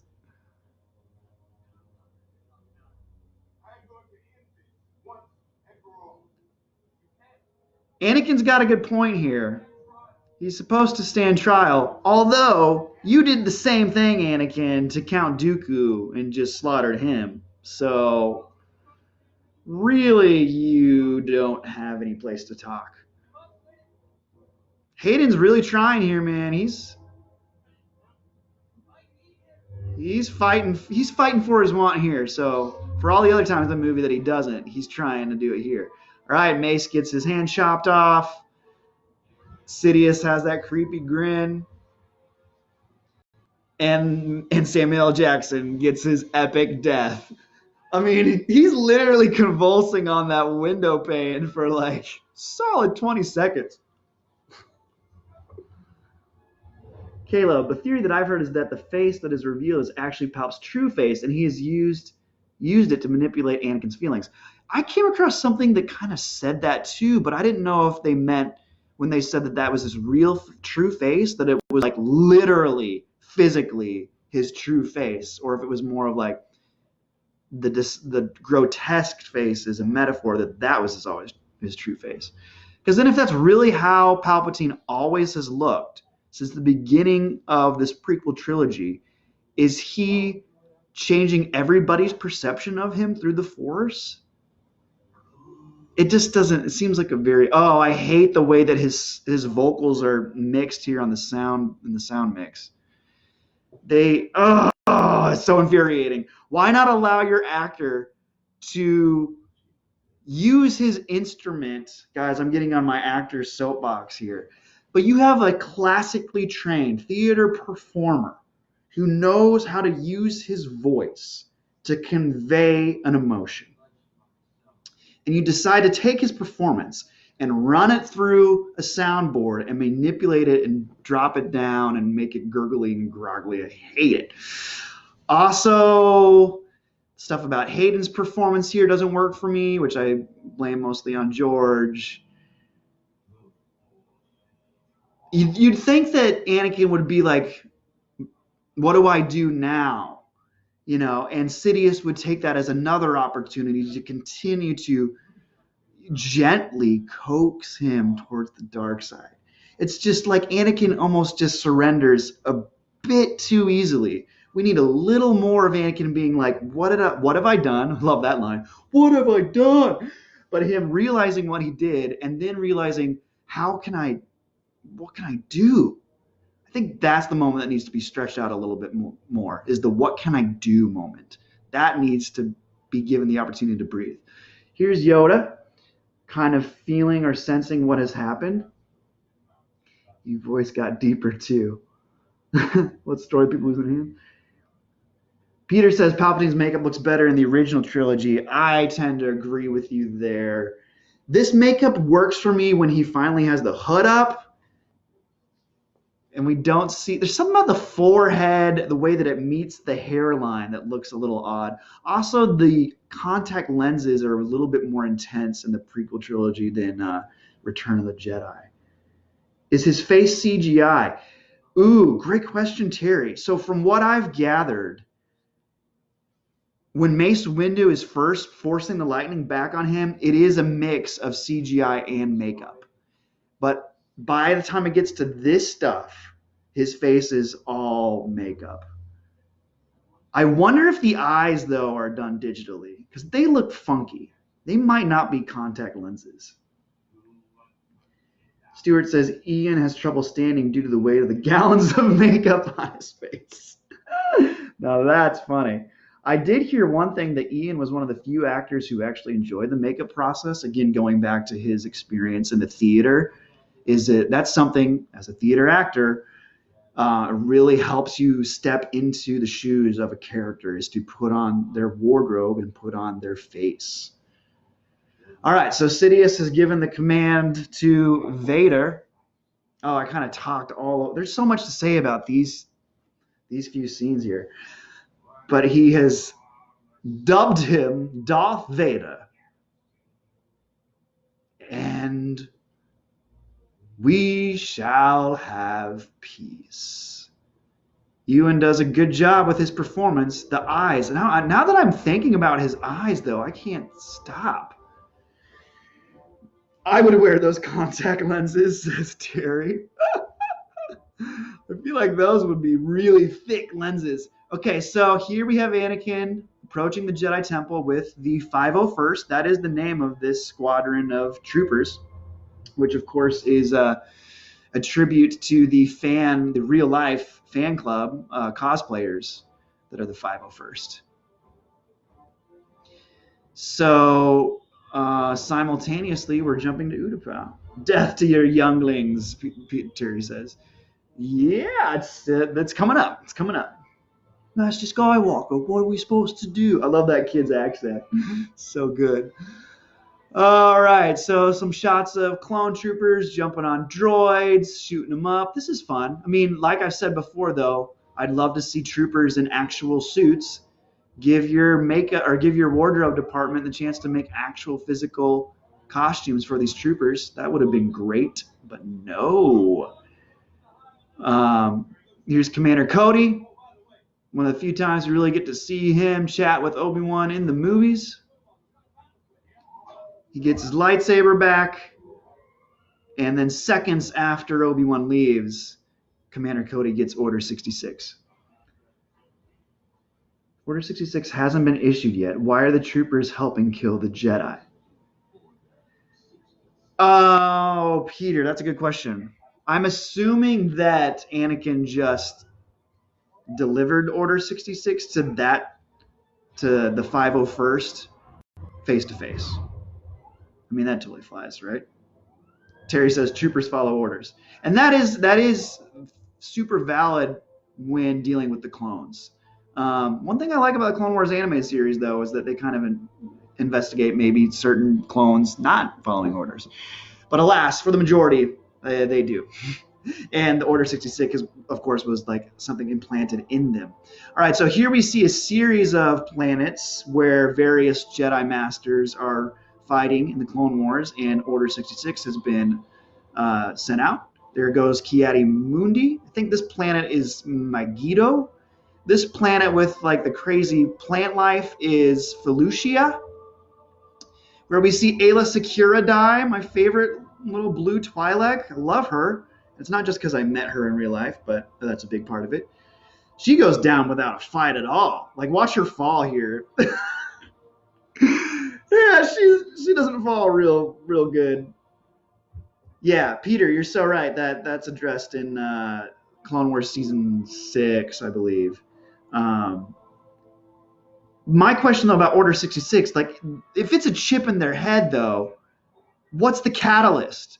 Like, does it have to be Palpatine's voice to ignite the chip? Like, here's Plo Koon, he goes down. Again, it's not very clear. A lot of this is, like, up to our interpretation, I guess. This is Addie Galia on the speeder bike. Poor chick doesn't even see it coming. Her troopers just back up and shoot her down. That's one of the more brutal ones. Like, you literally had no time to see what was coming there. And now we're on Kashyyyk, where Yoda is chilling. Kayla, meanwhile in the Clone Wars, I think the Surge of Mandalore is happening with Ahsoka. Is it supposed to be simultaneous to this? I'll have to follow up on that one, Caleb. So this is interesting. Yeah, because, well, Yoda figures out and decapitates them. The one trooper gets the message from the Emperor and then goes up to the other trooper and shakes his head. So, like, how did the trooper... Yeah, what's weird for me is how do troopers know when the order is being sent out? I haven't talked about Chewbacca at all in this movie yet. All right, here's the younglings scene, Mr. Bronson. The scene is sad, but how could the Jedi not sense the intentions of the troopers? Yeah, the Jedi's ability to detect stuff is really diminished. Don't kill the younglings. Okay, so here's Padme looking out the window and seeing the Jedi Temple on fire. 3PO coming over, trying to console Padme and failing at it miserably. Poor Natalie Portman, you're beautiful, you're pregnant, and you're alone. If y'all want a timestamp, I don't think that there's any newcomers yet, but we're at 1:24:20, an hour 24, 20 seconds. So Jedi Temple's on fire. I think this is Bail Organa going to the temple. Yep, he's trying to figure out what's going on. And the troopers are like, you need to leave.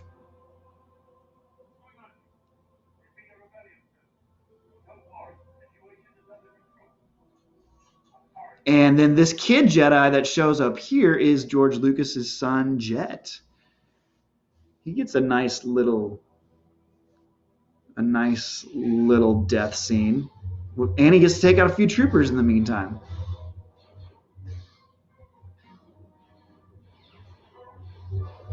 Terry says the Jedi Temple on fire in the distance is epic. It's a pretty shot. Especially, yeah, for digital stuff, it's a pretty nice looking shot. Okay, Bail Organa is no help. He just yells after he sees poor little Jet. Thanks for the like, Kelvin. After he sees Jet get killed. Some underwater acting by our favorite Obi-Wan Kenobi. Okay, I'm reading your stuff about Ahsoka. That's awesome. Terry says he wants that image of the Jedi Temple as a poster. All right, so here we are back on Kashyyyk with all these poor dead Wookiees. So yeah, real quick note about Peter Mayhew, though. He's in the Chewbacca costume again, right, after 14 years or whatever. And he's really cool when he talks about it. He's like, all I do is put on the costume, and I become Chewbacca, and Chewbacca becomes me. He's like the most gentle giant type of guy you'd ever seen. One thing that is annoying to me about the new Wookiee costumes, though, and they added this in Chewbacca's face, is they put like a little motor in the mouth. So back in the day with the original trilogy, the only way Chewie's mouth could be open is if Peter Mayhew like really opened his mouth wide. And now with that little motor in there, they do like these little subtle tweaks and things, and they look kind of odd. Okay, so this is Bail Organa's ship, the Tantive 3 or 4, depending on who you ask, leaving the Senate. And here's the interior of it, which, of course, is what we see at the beginning of episode 4. Caleb says, son, I want you to just get in the scene and just die, all right? That's your George Lucas impression of his direction to his son, Jet. Yeah, yeah. That you're right. The character that Jet plays took out like 4 or 5 clone troopers like that, and then you got the other Jedi, the grown Jedi, couldn't do any damage to Palpatine at all. Freaking Kit Fisto and Saesee Tin went down like chumps. Terry, I guess you're also trying to make a joke about the 501st not actually losing a lot of guys. All right, so Obi-Wan's like, what the heck, y'all? My troopers turned on me.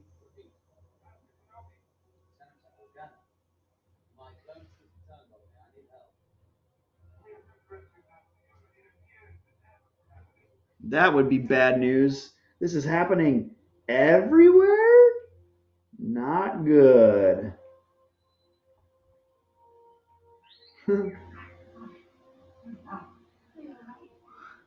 So with 3PO here too, this is one of the few times that he gets to be all shined up and beautified, which is real tough on the camera because every light, everything wants to reflect off of that shiny gold costume that Anthony Daniels is wearing. And George was like, let's just bite the bullet and do it. Let's just put him in the shiniest looking costume we can. But they had to go back frame by frame and erase all of the stuff that reflected on his suit. Stuart, you're noticing interesting changes to the Disney Plus version. I haven't seen anything yet. So this scene is basically Anakin coming back and being like, hey, babe, yeah, I know you saw the Jedi Temple on fire, but it's all right. It's all good. I got it under control. The Jedi are bad, and I've decided that I'm going to remain true to the Chancellor. Poor Padme. She really doesn't have a lot to do in this movie except be pregnant. Be pregnant and scared.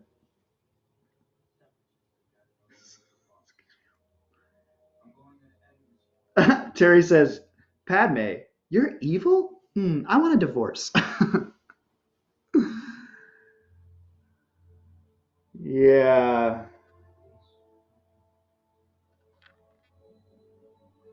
Yeah, I wish she had more to do. Did 3PO, at one point, he either walks up these stairs or down these stairs, which is something they had to do digitally. Yeah, here he goes, walking up the stairs. Because, of course, when Anthony Daniels is in that actual suit, he cannot bend his knees like that in the costume. It's funny that 3PO feels so helpless because this is the one time in the entire saga where he's actually doing what he was made for. Etiquette and protocol, right? Like helping the mistress, serving drinks. Of course, a lot of the scenes that were shown of him serving drinks were cut for the final product, but it is what it is. Who's responsible for polishing 3PO, Sue says? Yeah, that's a good question. Yeah. Again, it's weird that like Anakin and Padme switched droids and nobody asked any questions about it. It's like I really wish they would have elevated people's suspicions of their romance and made that more of a dramatic conflict throughout. Peter says that R2 co-conspirator in Order 66. He's helping Anakin fly around to kill Jedi. That's an observation I've never thought of. R2, do you need to be arrested? All right, so what are we talking about now with the two Jedi and Bail Organa? Oh yeah, they're basically like we should go back to Coruscant just to make sure that no Jedi are going to be tricked into coming back and getting killed. We need to get the word out. So here's Mustafar, the volcanic planet. Cody, thanks for the like, buddy. Appreciate that. Love all the likes. If you haven't liked my video yet, please do it. It helps out. Helps get the word out there about Star Wars. But here are the Separatists all on Mustafar. It looks like a really great place to spend the weekend. And Sidious is all like, my apprentice Darth Vader is on the way, and he will take care of you. Wink, wink, nudge, nudge. It's a safe volcano planet. Yes, Peter. So good. Okay, so the guy piloting this ship is the actor Jeremy Bulloch in the original Boba Fett costume. I don't know if we get a good shot of him here, but yeah, this cockpit with Yoda and Obi-Wan and Bail, the guy on the left, that's him. He's got a name in this too, but I know him as Jeremy Bulloch, the dude who is the original Boba Fett. Super wish that we saw something about Vader's castle on Mustafar. Caleb, I could not agree more. I would have loved to see more of Vader's castle stuff because we really didn't get to see any of it. I guess it's in Rogue One for like a hot second. But yeah, just the idea of like castle is cool. So Mustafar apparently in Arabic means the chosen one, or Mustafa. I think it's Mustafa means the chosen one. So there George is again doing his thing where he's like, haha, you see what I did there? Darth Vader means dark father. You see what I did there? You know, real subtle. All right, so here comes Vader. It took me a while to like remember to call Vader Anakin Vader at this point. Oh, you can see some Mustafarians in the background. Yeah, there's an alien race that's indigenous to this planet, but we don't get to see them too much. Hey, Anakin did tell R2 to wait at the ship at that point, though, Peter, kind of addressing your question earlier. So maybe R2 doesn't know that Anakin's going around slaughtering all these people? Timestamp for Joy Kane. Yes, I'm glad you asked, Joy. I am at 1 hour, 33 minutes and 30 seconds. 1:33:33 at the moment.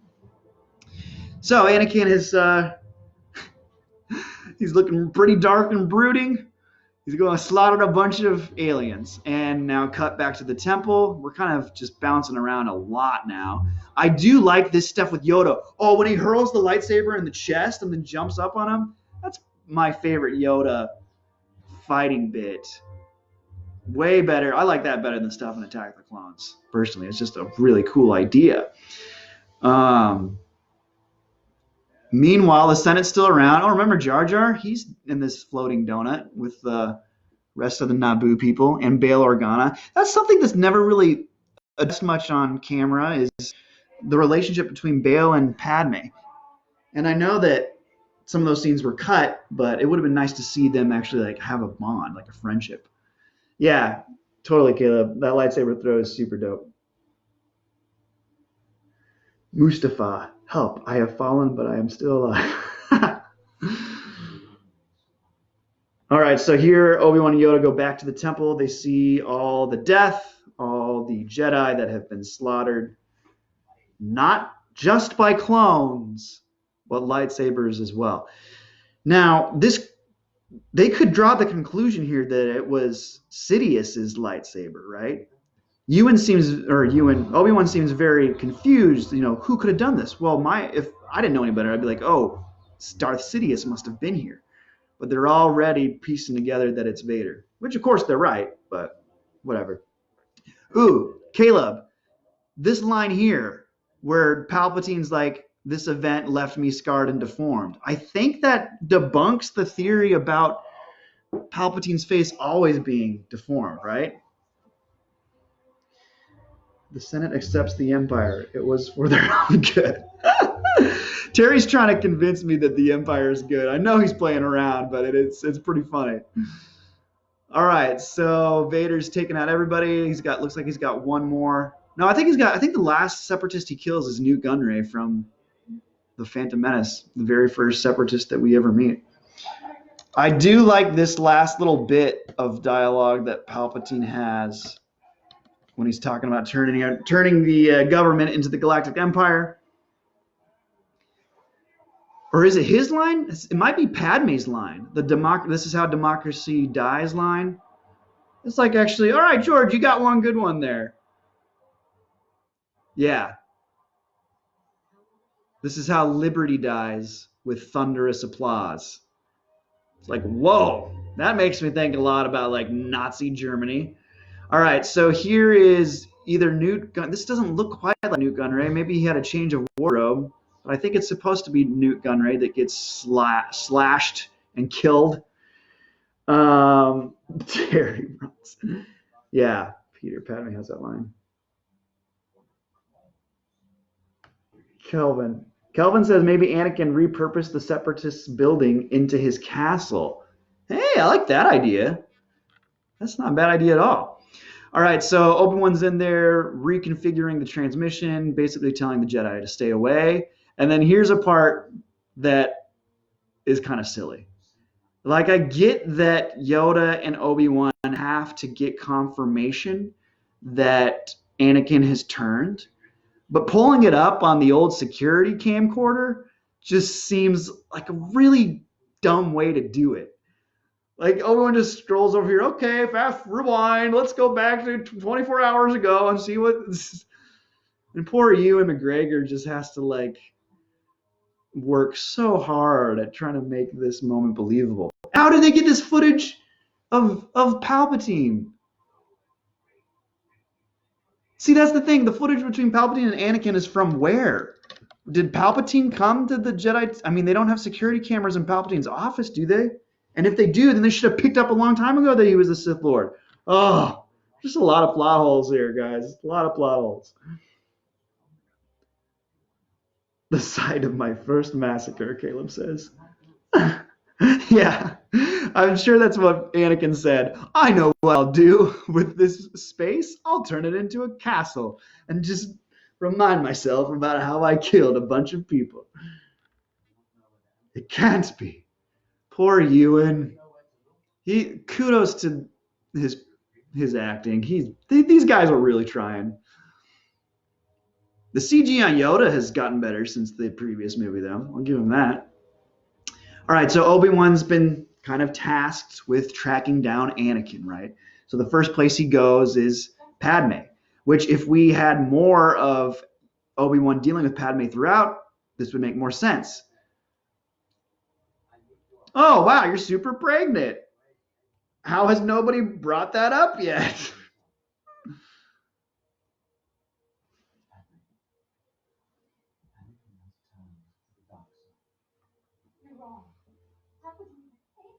A lot of this dialogue, too, is just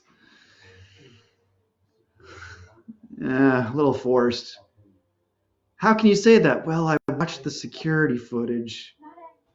He was killing younglings.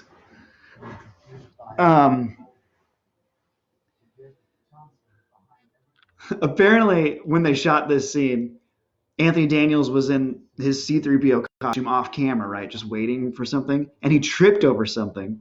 And during this really emotional bit, they hear him and then turn to see him fall, and they just, Natalie Portman, Ewan McGregor, just start busting up laughing. Because poor Anthony Daniels can't see a darn thing when he's in that suit. So if there's anything below him, he just like went down some stairs. Not a lot of stairs, but some stairs.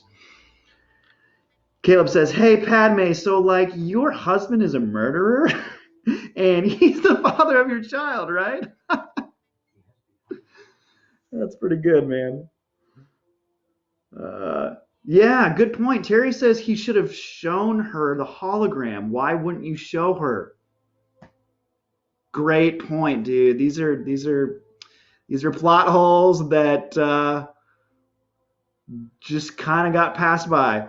And then at the very end, Obi-Wan asks, Anakin's the father, isn't he? It's like, no, duh. Good job there, Sherlock. Stu says he likes the set. I do like this set. This little porch thing is actually really nice. Oh man, the potential is there. That's what's so hard about the prequels. And like I said, I like them. I like all the Star Wars movies because, as I said when I started this, I have found a way to reconcile all the things that are a little weird. And in my own imagination, it's not weird. It just makes sense. But the potential for this to be like a really emotional, cathartic trilogy is huge, and it just didn't happen. There's poor Hayden crying. Good job getting that single tear to come down. But like you kind of brought this on yourself, bro. So after he's done, I'm gonna finish that thought later about him murdering people and then crying about it. Uh, this wide shot of Padme's ship is super confusing and unclear to the audience because Obi-Wan hops on it last second, but it's so hard to tell that he does that right there.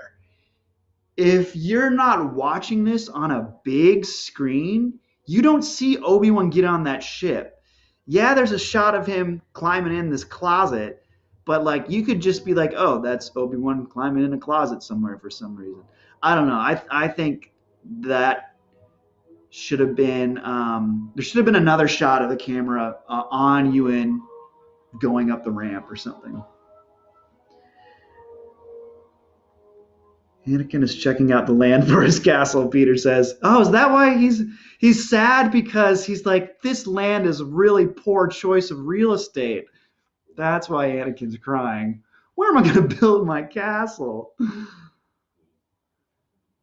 All right. So we're back in Palp's little. Apparently, he has like a basement office underneath the Senate Hall that we've never seen before, but now we see. And he's saying, okay, droids are going to get shut down. I would rather use clones. Again, this goes back to my theory about Palpatine being obsessed with cloning and cheating death, which is why he clones himself. He doesn't want to use droids. And here Padme arrives on Mustafar. Which, question, do we know how Padme figures out that Anakin is here? I don't recall Anakin actually telling Padme he's going there. Caleb says, Hayden, I want you to go stand on the balcony and just cry, okay? There's going to be a whole lot of confusing stuff in front of you. I know it's all blue screen right now, but just think about this. You'll have a huge castle once this is all over, okay? Guys, these are great. I'm loving these comments about Mustafar. Mustafar and the safe volcanic real estate that's there. Terry, maybe Anakin becoming Vader brings balance to the Force. Nah, dude, we talked about this. I'm just playing. You believe whatever you want, man. It's obviously not clear. All right, so Padme ran down, fully pregnant, apparently like very close to giving birth pregnant. She just bolts down the ramp and finds Anakin and is like, yo, I heard you killed some younglings, bae. And we bring up Obi-Wan. See, and this is what I wanted to get to when I was talking about proper payoffs for your character.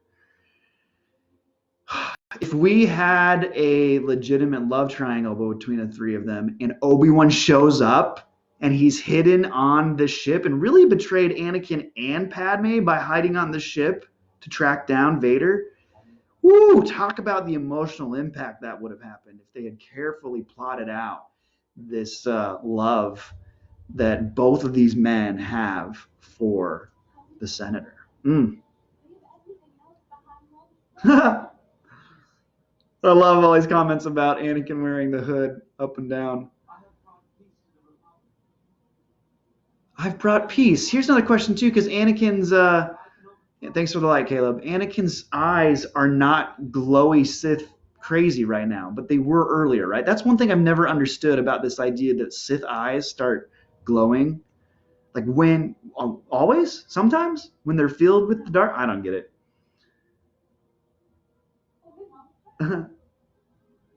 How does she give birth at the end of this movie? Like, didn't she just announce to him that she's preggers? Yeah, that's a good question, Caleb. Like, what's the timeline of her pregnancy? Has it been 9 months? That would be a fun deep dive to try to map out the timeline.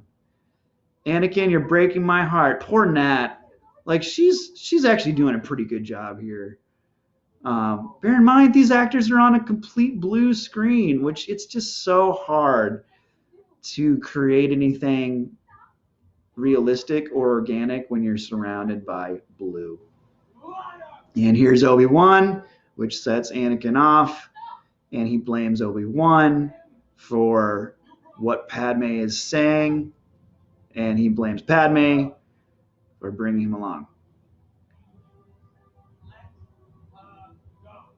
Force choke, which is a sign that you're kind of you're a dark side user there. Liar! How does space pregnancy work? Oh, we may never know.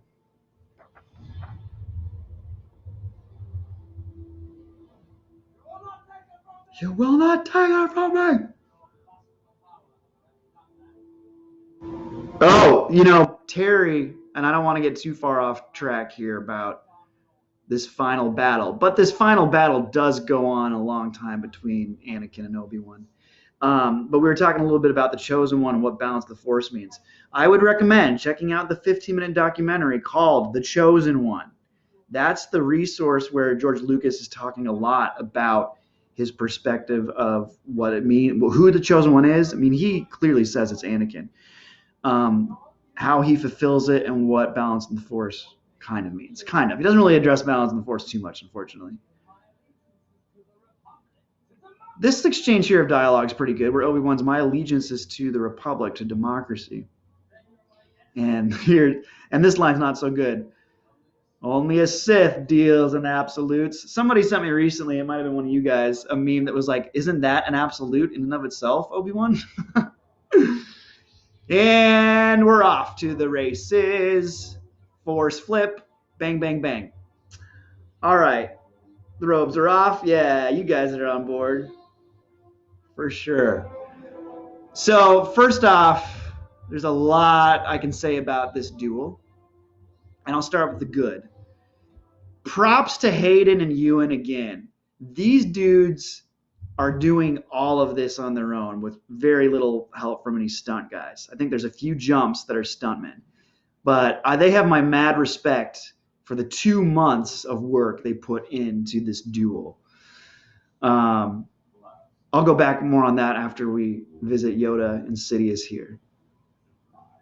I see this is the stuff that I like as far as Yoda using the Force. Like instead of a lightsaber, just walking in and being a BA and immediately taking down those Imperial guards, right? Here we got a little bit of Force lightning coming out of Sidious. Hi, Parker. How you doing, buddy?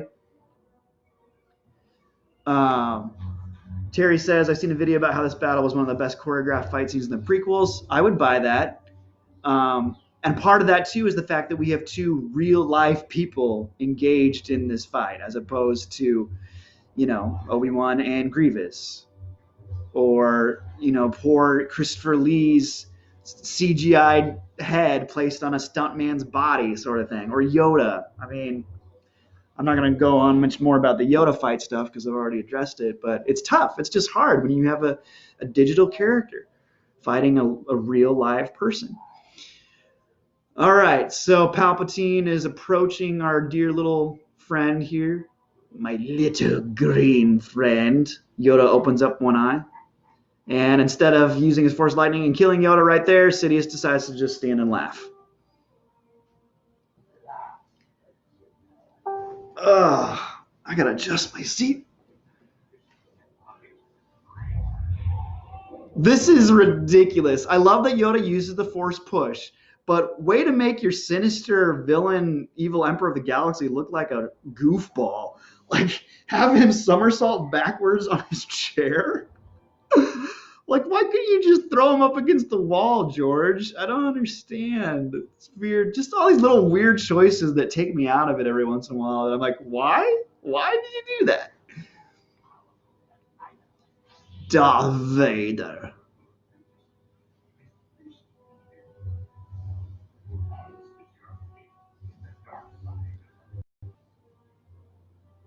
And I do kind of like. I doubt much of this at all as Ian McDiarmid at this point, right? I mean, by this point, with the character being fully hooded and with makeup on, I'm assuming a lot of this is a stunt guy. Here, Anakin is choking Obi-Wan. Also, this is the only time that we really see two lightsabers of the same color clashing. Somehow they've lost their lightsabers now and they're kicking each other in the face and whatnot. And we're back. This makes no sense to me because I thought. Caleb says that this scene with Yoda didn't make sense because I thought Sidious lost and dropped his lightsaber when he fought Mace Windu. I mean, I assume that Sidious had plenty of time to retrieve his lightsaber. Did it go out the window? I think Mace's saber went out the window, but I don't know about Sidious. All right, I don't know how they decided, like, which one of these two combatants were like, let's lift up this console or whatever it is and have the rest of this fight in the middle of the Senate's chambers, Senate Hall. This is a weird choreography choice where Obi-Wan and Anakin just spin, clash. I like the force tension thing here. At one point, I think George is going to add some sort of CG there between their two hands, but he cut it because it didn't look good, which I'm glad that he cut it. Yeah, it's good to have backup lightsabers. I like that, Peter. Yeah, I don't know, Caleb. I don't know if the saber went out the window. I know Mace is, like, we clearly do see a lightsaber fly out the window with Mace, but I think it's Mace's saber. All right, so now we have left the castle, if you will, here on Mustafar, and we're out on the balcony where Anakin goes to cry.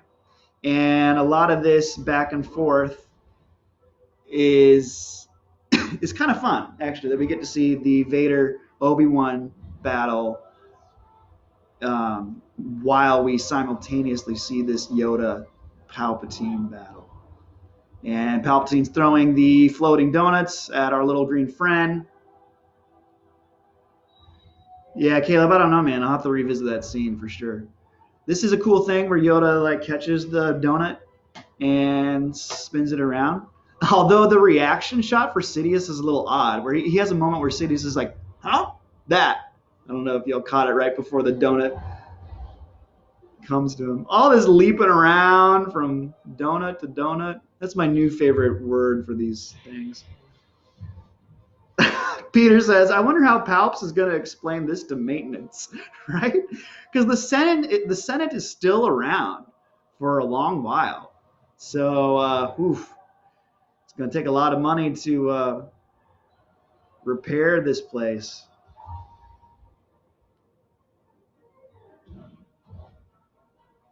I like the little claw marks that Yoda leaves as he hangs here from that ledge. Oh, nails on a chalkboard, though, right? And this is kind of a moment where we see Yoda lose his cloak that never really happens. He's just in this tiny little robe. All right, so back to this duel real quick. Again, like I said, mad respect for the choreography here and just the effort that these two actors put into it. But from an emotional standpoint, from a writing standpoint, this could have just had a greater impact and a much bigger payoff because George wants this to be the epic battle. I mean, clearly at the end when Anakin is up in flames and Obi-Wan's telling him, I loved you, that's meant to be a really cathartic moment. However, since we didn't get to see them bond the way that we should have, it misses the target a bit. That's my argument. I think Ewan still does a really good job and they do the best they can with that dialogue. And thankfully with fans of the Clone Wars series, we do get to see them bond a little bit more. But remember with Phantom Menace, Anakin and Obi-Wan don't have any time together. Attack the Clones, they're together for the first 20 minutes in Coruscant. And then even in this movie, it's a little bit longer. But we just don't see the love that we really needed to see between those two guys to make it really, really important. Oh, Mustafar. Also, wouldn't it be pretty hot down here with all this lava? I mean, they're getting pretty dang close to lava, and I'm pretty sure they get even closer here in a hot second. I mean, yeah, look at all that molten rock. Just like a lot of the stuff of this volcano right here, by the way, was footage that they shot on a volcano that just happened to be erupting in Italy at the same time. So they sent like a crew over there to get real life footage of this live volcano in Italy and used it. Also, I meant to say this earlier about Kashyyyk. A lot of the stuff was digital for Kashyyyk, but some of the mountains in the back was footage from a mountain range in Thailand, and they just composited it into the final image. So I thought that was cool. Their hand. The younglings give him their hand-me-downs. Oh, Terry says the younglings give Yoda their hand-me-downs. That's hilarious. Poor Yoda. You can sense Vader from across the galaxy, but the Jedi can't sense the troopers are going to kill them. Yeah, I think with that you gotta tell yourself that the Jedi got real bad at being Jedi. They got too conceited, and that's something I wish they would have explored more. Is the Jedi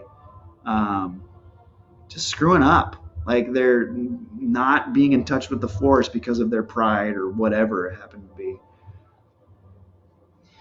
All right, here's Obi-Wan swinging on some vines and whacking Anakin's saber as he goes. Meanwhile, all these little droids in the lava lake are like still trying to go about their job because apparently Mustafar is really rich in minerals, like these precious and valuable minerals, and so they collect like the lava in these little dishes and then take them out to like I don't know. So all these little droids, like, they don't know anything's going on. They're just like, do. Oh, excuse me. I see that you guys are having an epic battle here. My bad. I'll try to stay out of your way. And then Anakin steps on one. And he's like, why are you riding me? I am not a vehicle.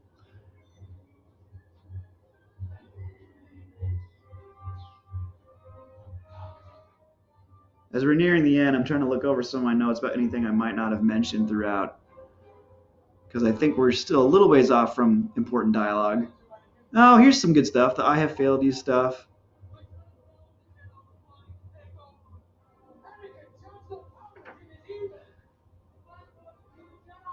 From my point of view, the Jedi are evil. Doesn't Obi-Wan have the line later on where he says, from a certain point of view? No, but that's good. It's good that like we have a character that oftentimes contradicts himself, and we see that a lot with Obi-Wan, always telling Anakin to hold on to your lightsaber, yet he loses his lightsaber all the time. Oh, force flip up. I like that moment where he literally falls into that first attack. There's some cool stuff in this choreography. And here Obi-Wan takes the high ground.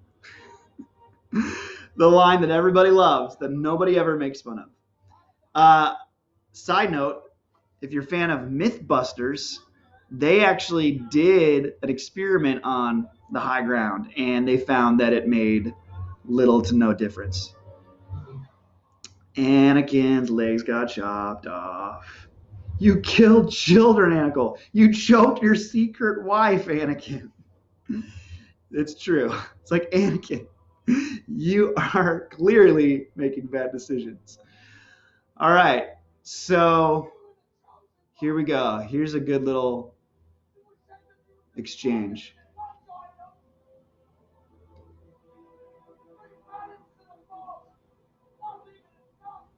Yeah, Ewan does really great here. All of this is CG except for maybe this 30 by 30 foot patch. Oh, and Obi-Wan grabs the lightsaber there, so that's important to know because he has to give it to Luke. I hate you. That line terrified the little kids that we would watch this with in LA. He's pretty terrifying. You were my brother, Anakin. See, these are good lines. It would have just, I just wish it would have meant more if we had seen their brotherhood more often. And now he's on fire. He's a gross, crispy torch. It's also interesting that Obi-Wan chooses to let him die the slow, painful, burning way instead of just putting him out of his misery. Like, you could just chop him real quick, bro. But I know then we don't get to have any story. He thinks he's dead and he just walks away. Oh, boy. Anakin's eyes glows when anger is flowing through him. That must be it, Peter. Yeah, I don't know exactly what the rules are about the Force eyeballs. Okay, Obi-Wan comes up and he's like, hey, 3PO, Anakin's not going to be joining us. We're going to have to just go. Obi-Wan's hair is really, really cool here. Here's Natalie Portman. Padme asks, is Anakin all right? And he doesn't answer. What's he supposed to say? He's on fire. He's a little crispy right now.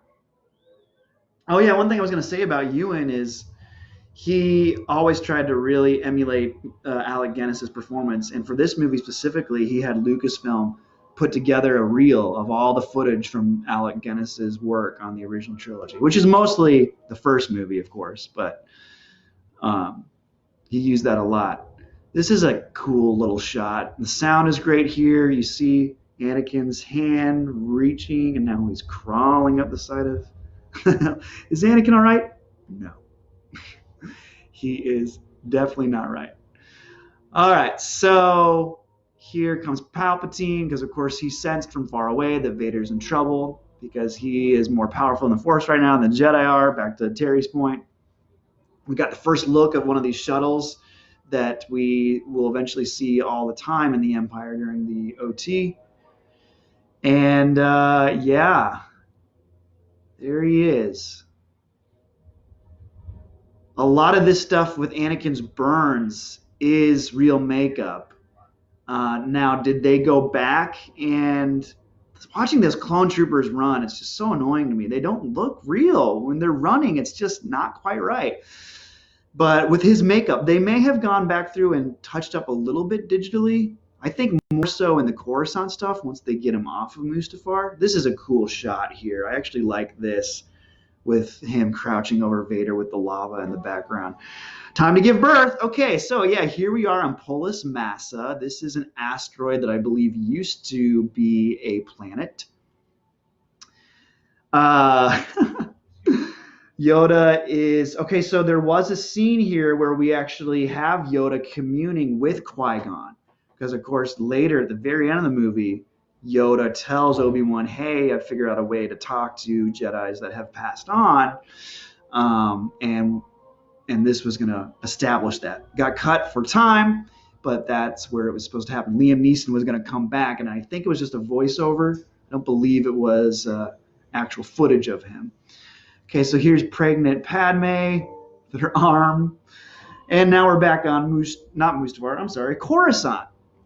And we're going to some sort of hospital?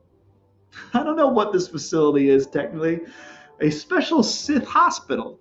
And it's raining, because of course.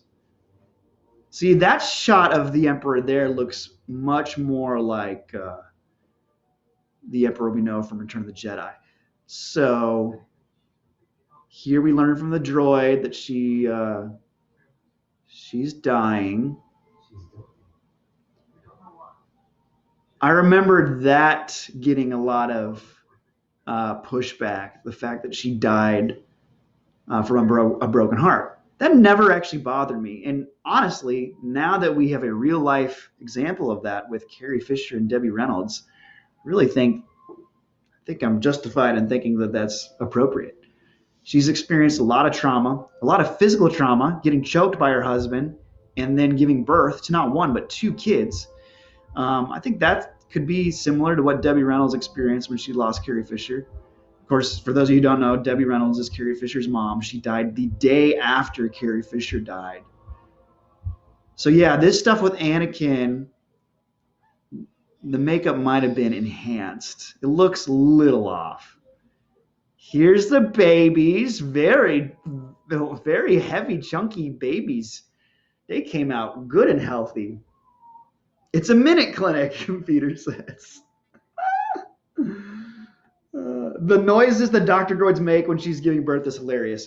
Terry, I'm glad you mentioned it. Here it comes.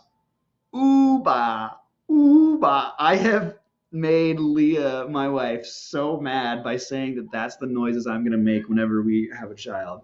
She's like, you do that, I will murder you. You cannot say that. Here she is, you cannot everybody. say that if I ever give birth. Ever. We'll see what happens. All right, so Vader, Peter asked, are those CG babies? I think some of it is, but they had a baby on set. And what's funny is the baby that was on set is the editor's kid. His little boy plays both Luke and Leia. Here's the Vader mask. We get to see it put on for the first time in the prequel trilogy.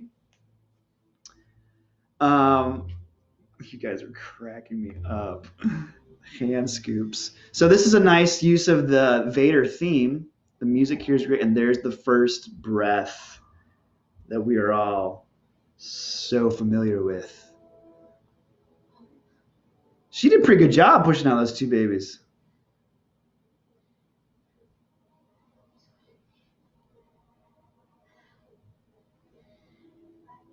See, if I was directing the scene, I would have really pushed Natalie to just go further. Go further in her vocalization. Just, yeah. There's the baby Luke. What are we going to do with these kids now? All right, so this is Hayden actually in the suit. You guys might remember that in the original trilogy, it was another dude in the suit. It obviously wasn't James Earl Jones, but Hayden really pushed for wanting to do this. And George was like, all right, we'll do it. And here's James Earl Jones's voice coming up. There it is. It's funny to hear the word Padme come out of that face.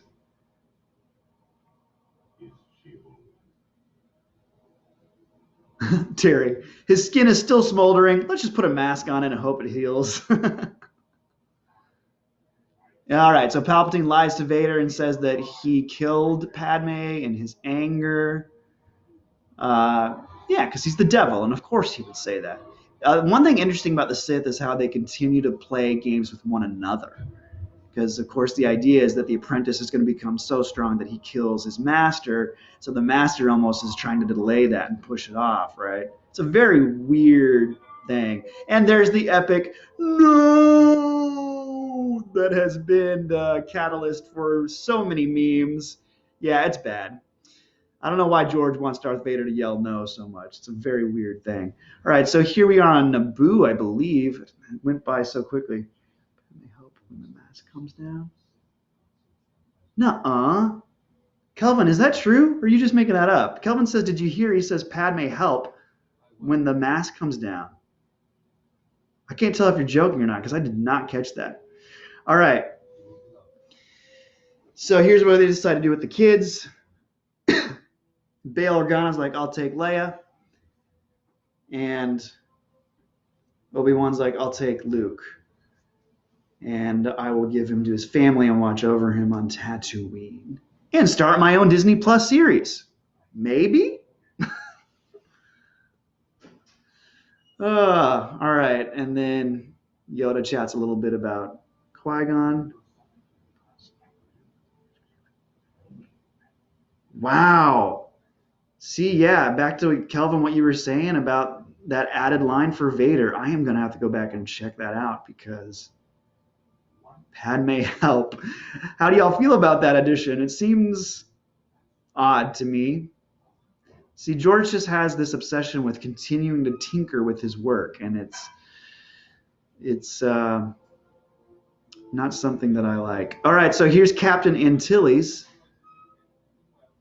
He gets to inherit the two droids and apparently keeps them for the next 20 years, and the protocol droids gets wiped, but no mention of R2-D2's mind getting wiped, which is why I think R2-D2 remembers everything.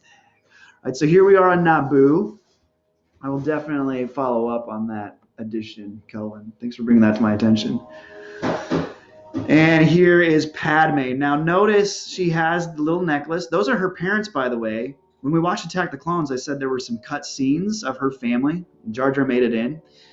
And those are the same actors who played her mom and dad in those cut scenes. Now she's made up to look like she's still pregnant, right? So that was done because they didn't want anybody to go looking for the babies. And this would be so much more tragic if we believed their romance a little bit more. She got good fingernails. But there is the necklace that little baby Anakin made for her a long time ago. All right, this was the last shot on the whole set of Darth Vader approaching the Emperor and Grand Moff Tarkin. And of course, the Death Star is starting to get built, even though it takes them 20 years, and it doesn't take them nearly as long to make the next two. Note about Grand Moff Tarkin real quick, though. George wanted to digitally recreate the Peter Cushing version of Tarkin for this movie, but of course, they were not at that point yet with technology. And then finally in Rogue One, as you guys all know, they did in fact digitally recreate the Peter Cushing version of Grand Moff Tarkin, and it's amazing. All right, so here we are on Alderaan. Sadly, this is the only few seconds of Alderaan that we ever get to see. I really think Naboo should have just been Alderaan. But here's baby Leia. Tarkin. Yep, Tarkin is cool. Being brought to, I believe her adopted mother's name is Breya. So here are Bail and Breya Organa holding baby Leia. Breya Leia. I wonder if George knew what he was doing there. So, of course, Alderaan is peaceful, as Leia has said. It's a very pretty planet. And now we're on Tatooine. We end where we began. We end this trilogy here, and we end the sequel trilogy here.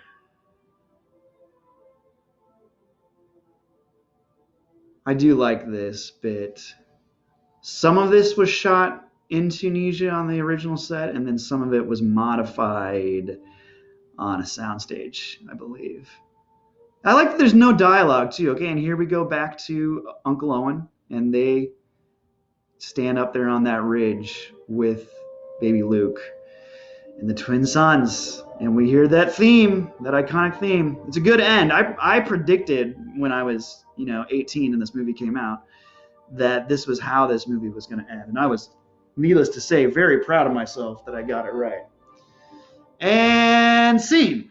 All right, written and directed by George Lucas. Oh, the volume jumped up real high again. So I'm going to look over a couple of these. Where are the tombstones in front of the homestead? Peter says. I brought that up when we were watching Attack of the Clones too. It was like, wait, didn't we have a tomb for Shmi Skywalker? My guess is that they're a little bit further away from the home itself. Guys, this was a lot of fun. Thanks so much for watching.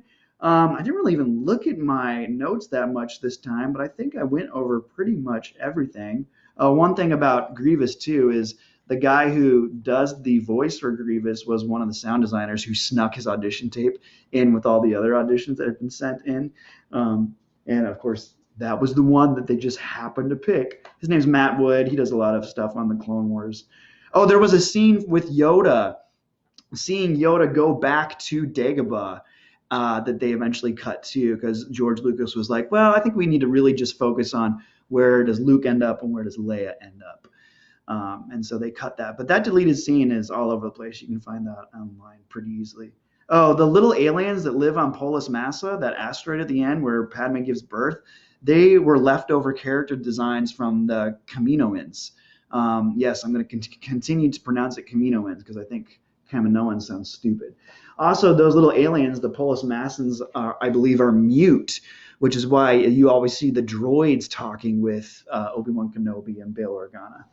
So, okay, just in wrapping this up, again, I would recommend, if you haven't seen the Genndy Tartakovsky, I think that's how it's pronounced. If you haven't seen his micro-series, The Clone Wars, highly recommend it. And then, again, I'll just say, this movie, it's got a lot of problems. It's not as bad as Phantom Menace, in my opinion, because we actually kind of know who the main character is and what his objectives are. But it's super choppy, and you can tell that George really made it in the editing room instead of making it on the page like you normally would or on set. It goes from these epic battles to these really slow, poorly paced talking scenes. I pointed out that scene when Anakin comes and tells Mace Windu about Sidious as being one of the worst ones because the urgency in that scene is just non-existent. And that, I think, is probably the biggest failure of this film, is that the stakes aren't up high where they should be because George hasn't taken the time to put those building blocks in place to get it to the heightened level that we really want. All right, so that's it for prequel trilogy, you all. This has been so fun, so exciting. Up next is the very controversial sequel trilogy. I love the sequel trilogy, not afraid to say it. Do I have issues with it? Yes, certainly I do. And I'll talk about that a lot when we get to The Last Jedi. But I think it's given way more crap than it deserves. And part of that, too, is because we live in the age of internet outrage. But anyway, I'll wrap this up for today, y'all. Thanks so much for joining me. And I think I'm still planning on Tuesday night, 6 o'clock, for Star Wars Episode 7, The Force Awakens. So hopefully I'll see you then. And until next time, may the Force be with you.